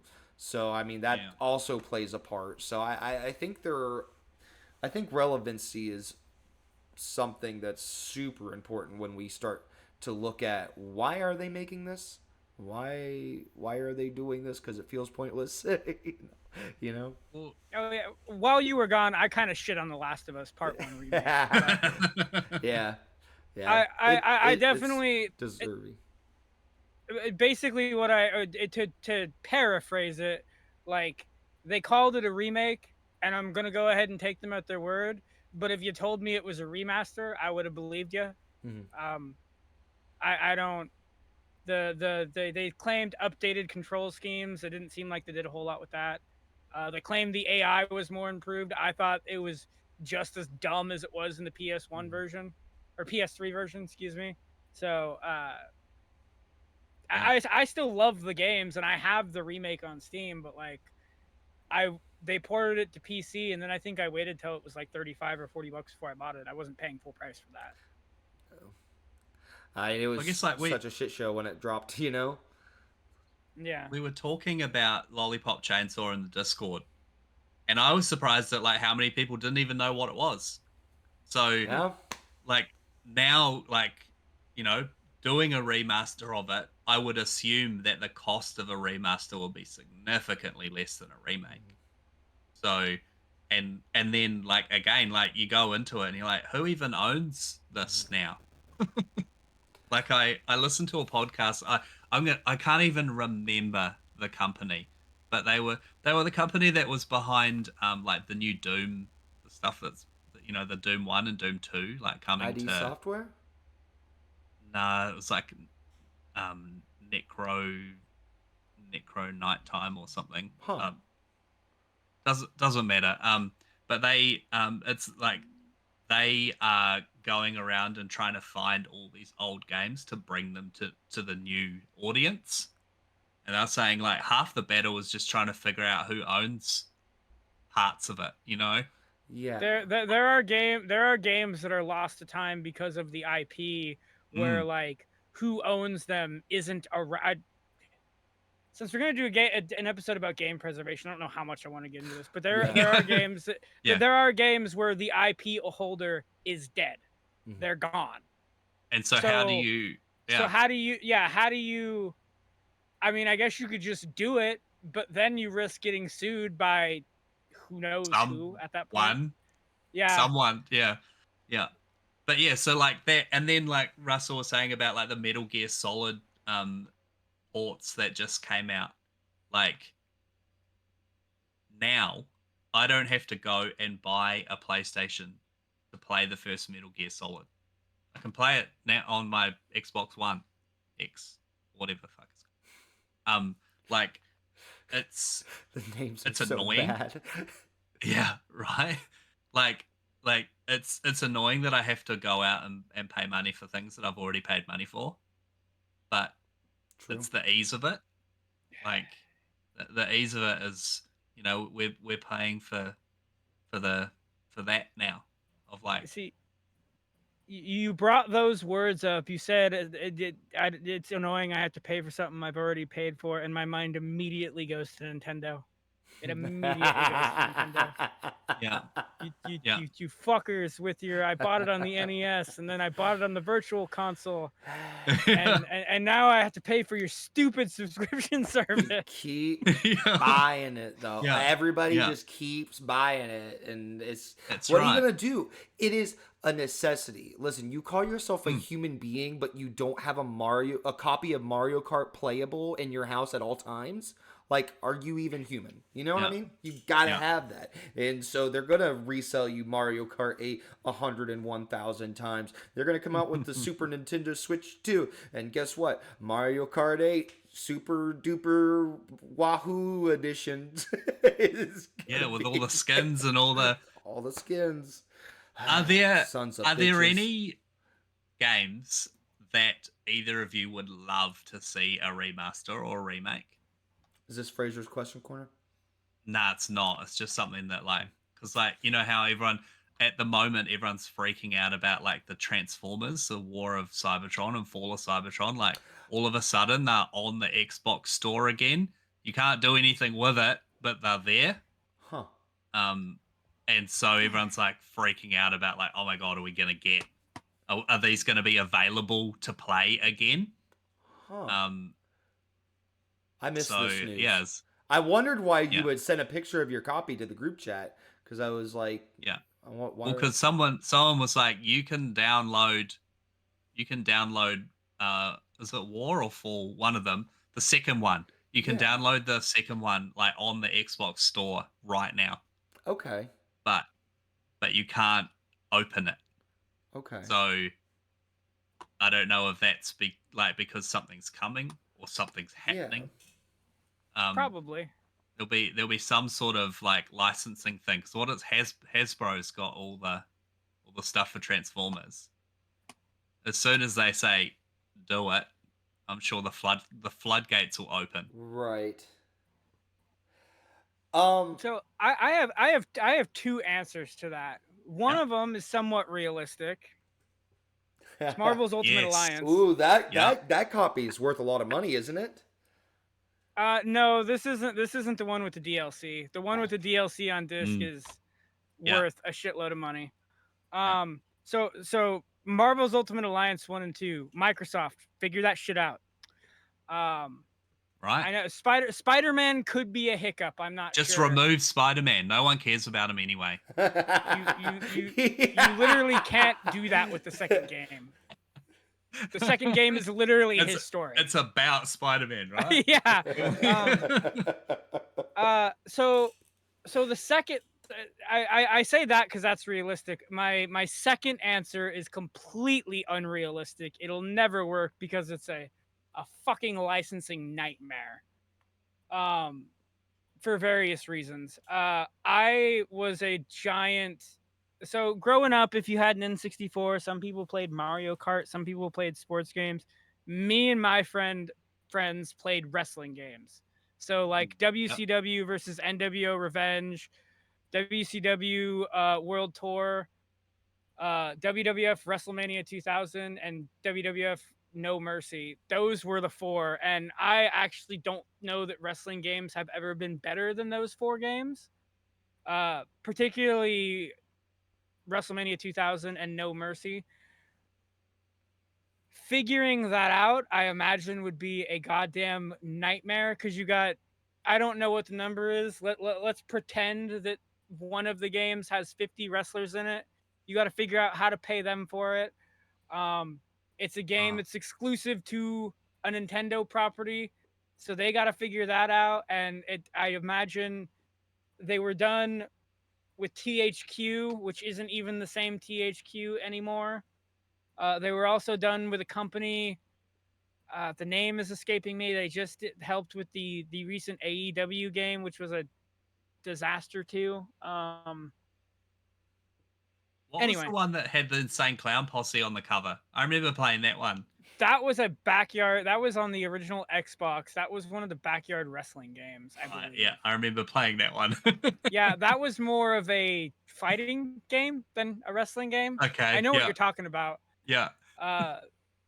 But yeah, I would again those. So really early sports games are pretty easy to figure out because they may or may not use the team name, the official name. But other than that, you were like on the NES, you were just a guy with a number, basically. You weren't really like the person, whoever they're trying to represent. As where when we got later, like they started doing actual Tiger Woods games and they started doing actual Madden games with like the actual people in it. And so eventually sports games in general just became a goddamn licensing headache. Yeah.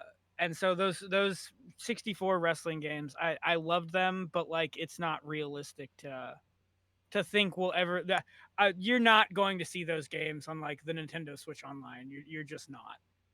It's not realistic. Yeah. Anyway, Fraser, or yeah, one of you two. No, you go ahead, Fraser. So I've got a couple. Again, licensing nightmares. Mm-hmm. But do you guys remember that Punisher game for the original Xbox? No. I can see the cover in my head. I never played it. It was amazing. So you could dual wield pump action shotguns, and you were the Punisher, and you just walk through and just annihilate everything. And there was like a torture mini game where you had to you could use the environment to interrogate criminals.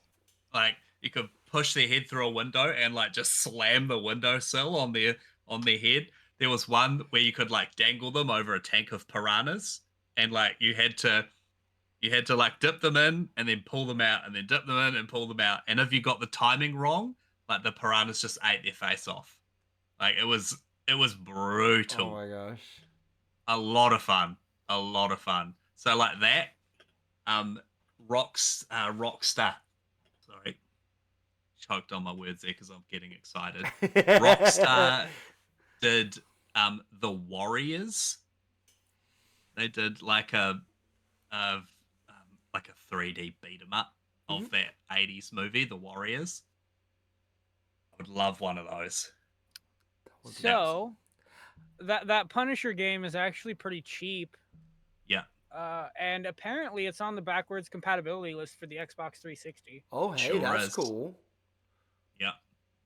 I sincerely doubt it's playable on the Xbox One or the Series, so that sucks. No, it's not. I own a physical copy of it. It's only compatible of the 360.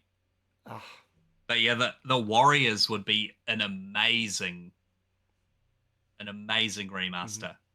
Especially like Rockstar. Remember when Rockstar were like pumping out the games? They were just releasing games all the time. Yep. And now they just have like one every 15 years. Yep. You know what? You brought up Rockstar. Proper versions of the Grand Theft Auto trilogy would be nice. I mean, they work decently now, I guess. But I bought my Xbox copy like I think I actually have the PAL version even. Yeah, it says Peggy 18 on it. I have the PAL version. Well, it was on sale on Amazon for like $25, I think. Yeah. That's sick. And here for some reason sitting on top of that is my signed Lamb of God insert. from Okay. pre-ordering their last album. Anyway, There you go. I don't know why that was on top of there, but yeah, like proper versions of these would be nice. I mean, I know that again, licensing nightmares. I know the music is Mm. kind of a nightmare situation. They definitely like there was some key songs they had to get rid of, which sucked. Well, that's what they did with Alan Wake. They removed all of the original soundtrack So that was for the remaster. that was something I was gonna bring up earlier. So Alan Wake got delisted, like the 360 version. It got delisted because of licensing issues due to the music and stuff. So they had Energizer batteries. Yeah. Like the batteries were Energizer. So imagine having to pay Energizer for every fucking. Yeah. It would have cost them so much money. Bad idea. So wait, I own the original Alan Wake. I think on Steam. Is that the original or is that the remaster? I think it went back up, but once again, it's that thing of they delisted it, so then Who knows how long GameStop and stuff, all those places threw away all their copies, so then there's just less of them out in the wild. Oh no, I don't have it on. Oh, you know what? I have it on the Xbox Series. I think. Okay. I bought it. Yeah. Yeah. Yeah, it was funny because I saw we're talking a lot about well, I guess I'm talking a lot about GameStop this episode, but I saw somebody GameStop whenever the Xbox 360 digital storefront closed. They were like, I bet you all wish you bought physical copies now, and then somebody else called them out for all the games they've ever just thrown away, and they're like, is this you in this picture? It's just like, yeah. And they're throwing away all the Concord copies today.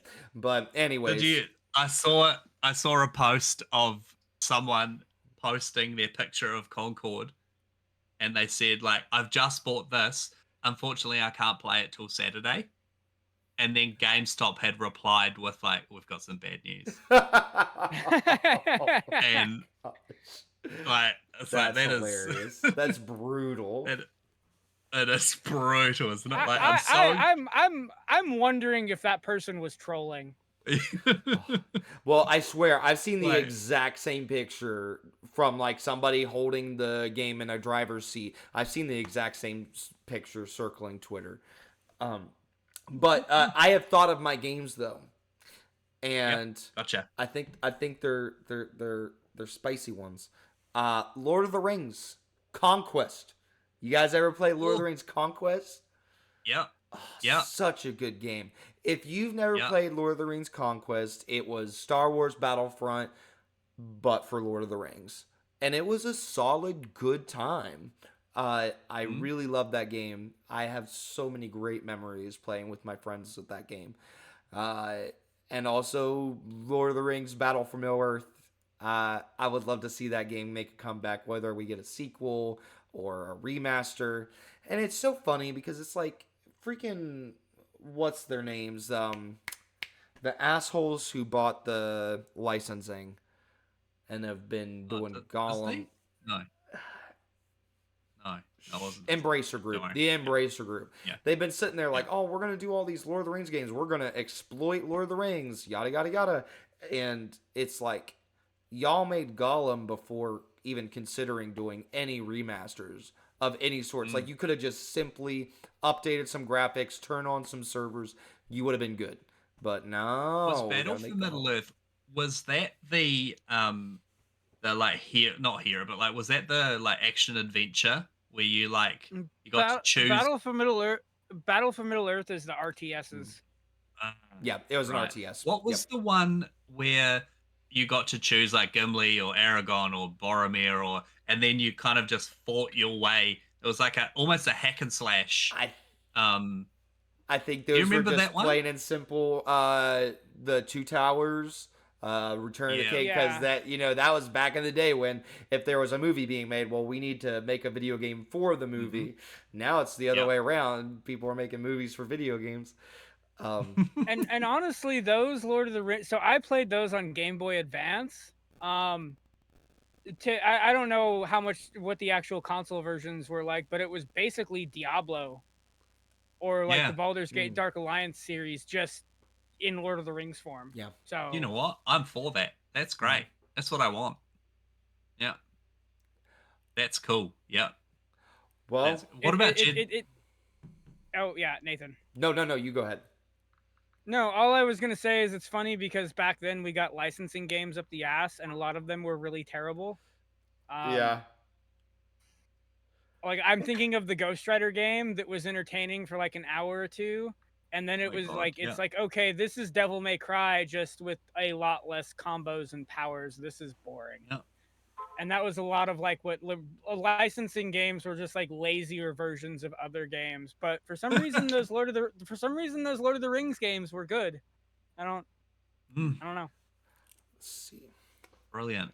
Let's see. We are 2 hours 20 minutes in. I actually have a write-in question, but I think I'm actually going to save this question. I have not forgotten about U13 Carry 1. I'm going to go ahead and say we talk about this in either the next episode or the last one, because I think his question actually goes more with the console conversation we were going to have. So I think I'm going to save that question for then. But do you want to give us the question so we can think about it? Yeah, I'll screenshot it and send it to the group chat that way. Yeah, because because that hasn't gone well in the past. I passed up a prime chance to shit all over the Final Fantasy series, and you just didn't do it. You just didn't do it. Oh, we got asked the one time about like a franchise you hate but everyone else loves, and why Final Fantasy didn't immediately pop into my head, I don't know. Something tells me you're gonna have so many chances to be able to continue shitting on Final Fantasy for many years to come. I have. Yeah. For someone that hates the series, I have tried an asinine amount of the games. I really have. Hey, but that's the thing. You got to know what you hate, right? You can't just blindly hate something. Yeah, well, there's a story with many friends I can blame that have just been like, you gotta try the series.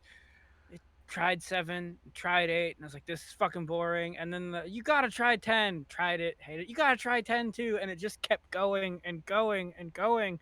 And I'm convinced that some of my friends who have never met each other are just like finding a way to get in communication and fuck with me. Let's go ahead and wrap it here, guys. We had a really great discussion around remasters versus remakes and Silent Hill 2. Very excited for that. Russell will be reviewing it for the Gamer Social Club website, and I'm sure we'll be talking more about it then when October rolls around. We have yet to sit down and really kind of come up with a game plan on how we're going to cover everything, but man, things are about to get crazy with all these new games, and then we go directly into Game of the Year, which we are already talking about. We're trying to plan ahead and get ready for it. We're hoping to start experimenting soon with doing live shows. That way you guys, that means you, Steve, can be involved with the chat. And you know, we can interact with y'all as we film, which would be really awesome. And also it would be a lot less work off of me to get it edited and posted and all that stuff. I feel like it'd be a new thing to learn, but we'll get there. All the links to all these different things that we've talked to will be in the description below, as I have mentioned 101,000 times throughout the past 2 hours and 23 minutes and 12 seconds. And you can also, don't forget to go follow and subscribe to Russell's channel. And follow, subscribe. What is that, Russell? F-Bombs channel. Oh, the channel that it's just Casualties of Gaming, on YouTube. Again, cool. Link. Thank you for whoring me out, Nathan, so I don't have to. You're welcome. As far as that goes. Yeah. You're my favorite whore. I was actually going to interrupt you before you left and be like, wait, I have to prostitute myself. So you saved me from a bit, I guess. Yeah, love it. Oh, shoot. Yeah, and then, you know, Fraser's also got, which we need to start putting your link in the description as well to your YouTube. I just I just hit a mammoth milestone the other day. Oh You yeah. did. Dude, I have just hit 67,467 subscribers on my channel. Wow. Well, Just congratulations. just a cheeky few. I am determined. When I hurt my back, I stopped live streaming. Mm, I'm starting to feel like a lot better, both mentally and physically. yeah. So I used to do a Xbox 360 stream on a Thursday, my Thursday afternoon, Mm, going through my back catalog, and it fell off. And I would love to start getting that back yeah. on board again. So watch this space. Yeah. Yeah. Absolutely. And we'll, like I said, we'll put links in the description below. Uh, Also, don't forget to share some of the reels and the mini-sodes. I've Yep. been trying to break it up so that way it's a little bit easier for consumption. Our top episode is a mini-sode. They also, yeah, speaking of milestones, I mean, I don't mean to embarrass you, Fraser, but we hit 50 subscribers. All right. Dude, that is so exciting. So exciting. That is so cool. Yeah. And when when I'm looking at our statistics, the people coming in, it's awesome. Thank you if you are a new watcher, new viewer. We really appreciate you, and we also really appreciate our return listeners, Carrie, Steve, Yeah. Dano, maybe Lady V. I don't know. What's up with the 100% men? Okay, come on. And Yeah. but anyways, I'm so glad we got to catch up. I missed you guys so much. And we will talk again next week when I believe, don't hold me to it, we will have Jeff from Indit's podcast on, and we will talk So.